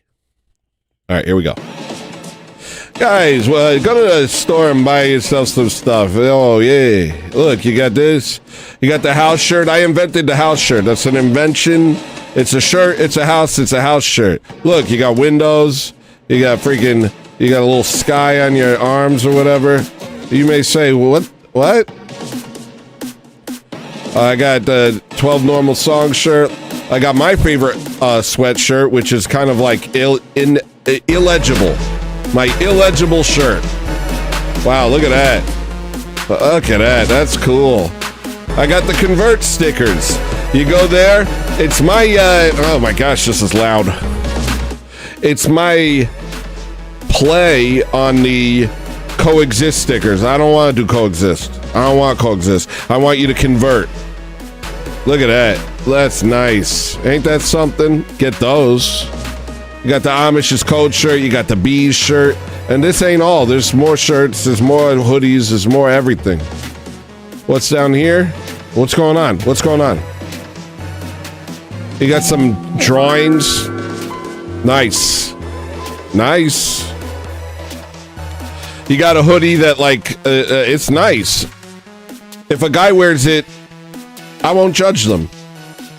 You got the Hello Listener freaking hat. Look at that. That's pretty cool. You got this one with the whatever, it like pops out or whatever. You got the Bosozoku hat. Now that's nice. That's nice. Stickers on my face. Look at this one. Ooh. Look at that. Oh, wow. You got the Care or Die shirts. This one's my favorite. Care or Die. Very cool. Go to the store. I don't know. Go to the store. Get yourself some stuff.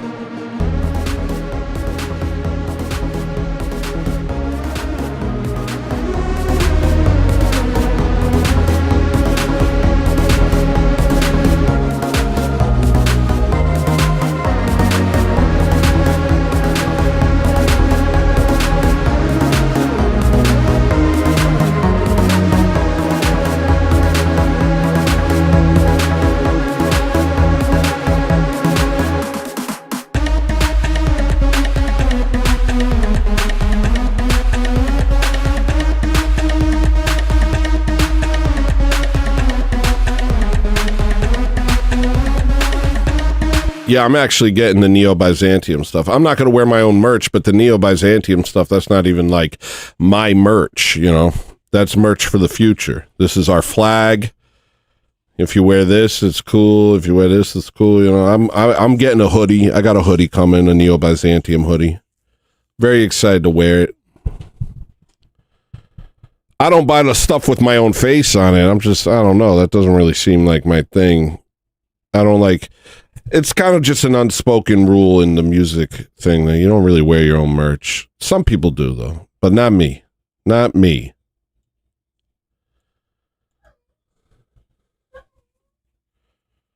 So yeah, get that stuff and whatever. Look, light show Monday. I'll get it back. I might do a show tomorrow. On Wednesday, we're doing a members only stream, and we got a bunch of new members, so welcome to that. And what I'll be doing during that stream is going through the Discord. Nice. Very nice. Very nice. We'll be going through the Discord, going to clips that people give me. We had a bit of a fiasco last week where somebody gave me a clip with a hard R in it, and I don't want that. So make sure you check your clips before you post them. And what I like to have is stuff that I can work off of, you know, something I can, but you know, do whatever you want. It's up to you. I think we're also going to have, what's his name? Seebeck playing a video game, since I always want to play video games on stream, but then whenever I do, I get bored and I wish I was just not doing it. So we're going to try having somebody else play video game on stream, and I'll just talk. Now, I know that somebody else wanted to do that a while ago. Who was it? Who was it? Frito Fonzarelli wanted to do that. So, Frito, if you ever want to do that, let me know.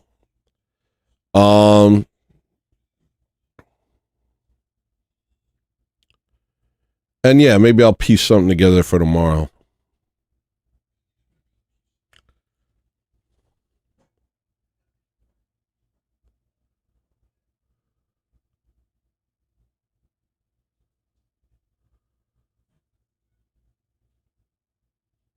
You know, they say the Bible is anti-Semitic, and I just want to say that's a feature, not a bug, you know? It's anti-Semitic for a reason.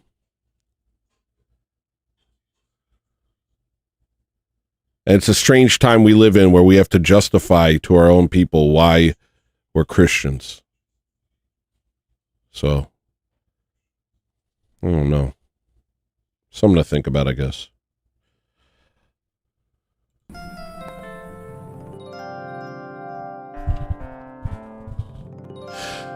Oh, we got some new members here. This is just a few of them. This isn't an exhaustive list, but I want to say, hey there, Joey. Hey there, Texas. Hey there, Radolph. Hello, Thumper. Ooh, Lemon Squeezy. Dang old Akipahu. Not a bird. Yeah, likely story, bird. Mr. Constantine. Tatters. What up, Tatters? They think I'm white. Something so crazy about that name to me. They don't. Starfish Shen Associahedron. That's interesting. Tell him Freddy sent you. Real Balls City. One Big Pond 5744. Boy oiki. Boy oiki. Boy oiki. Barius. Navy Baby Bree. Latka Rose. Obadiah Hakeswill. Oh, Obadiah. Brian. Nick Bucci. 2 Thessalonians 2:16. Peter. Oh, awesome. Productions, oh. Speakeasy.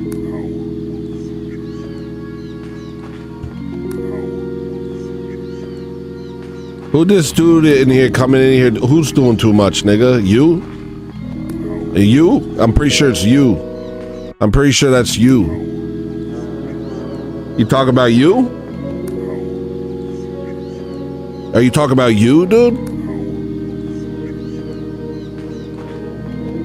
Huh? Huh?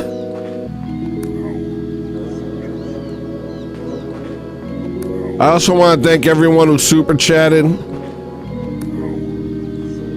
and everyone who bought some merch. Thank you, Matthew. Thank you, Chase Cross. Thank you, Metal Stoutfos. Thank you, Snagglebeast. Thank you, Shoreline. Thank you, Josiah. Thank you, Ed Peters. Thank you, Gooberang.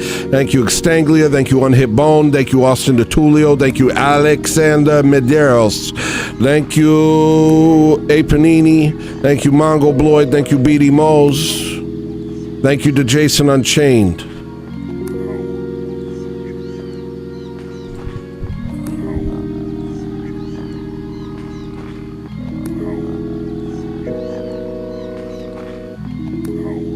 We'll figure this out.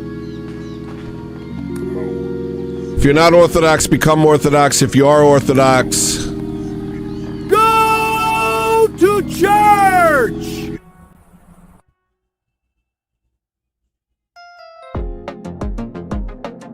Yo, Carrie Moore, shut your stupid mouth, bro. Don't ever talk to me again, bro. Yo, infinite timeout this nigga. Yo, I don't like you, dude. Guess what? I don't like you, bro. Doing too much. What by what metric, nigga? Get your weight up. Maybe you ain't doing enough. Buster. No mosquitoes, no predators, no need. I can see you staring beyond my dreams. I can hear you singing a song of peace as a wave of love washes over me. See the light like diamonds shine through the trees. Alright, I gotta raid somebody. Hold up. Who am I gonna raid? I am finally where I'm supposed to be. Next time that you see me, don't. Next time that they see me, they won't. Next time that you see me, don't. Next time that they see me, they won't. Next time that you see me, don't. Next time that they see me, they won't. Next time that you see me, don't. Next time that they see me, they won't. Yeah, we're raiding Cotel. Tell him Tony sent you. Oh, man. Let me find out. I'm going to spend Lent fighting with people coming in chat and talking out their neck to me. Let me find out. Don't you know I'm an internet tough guy? You must not know about me. I'm an internet tough guy, jerk off. You mess with the wrong internet tough guy, Buster.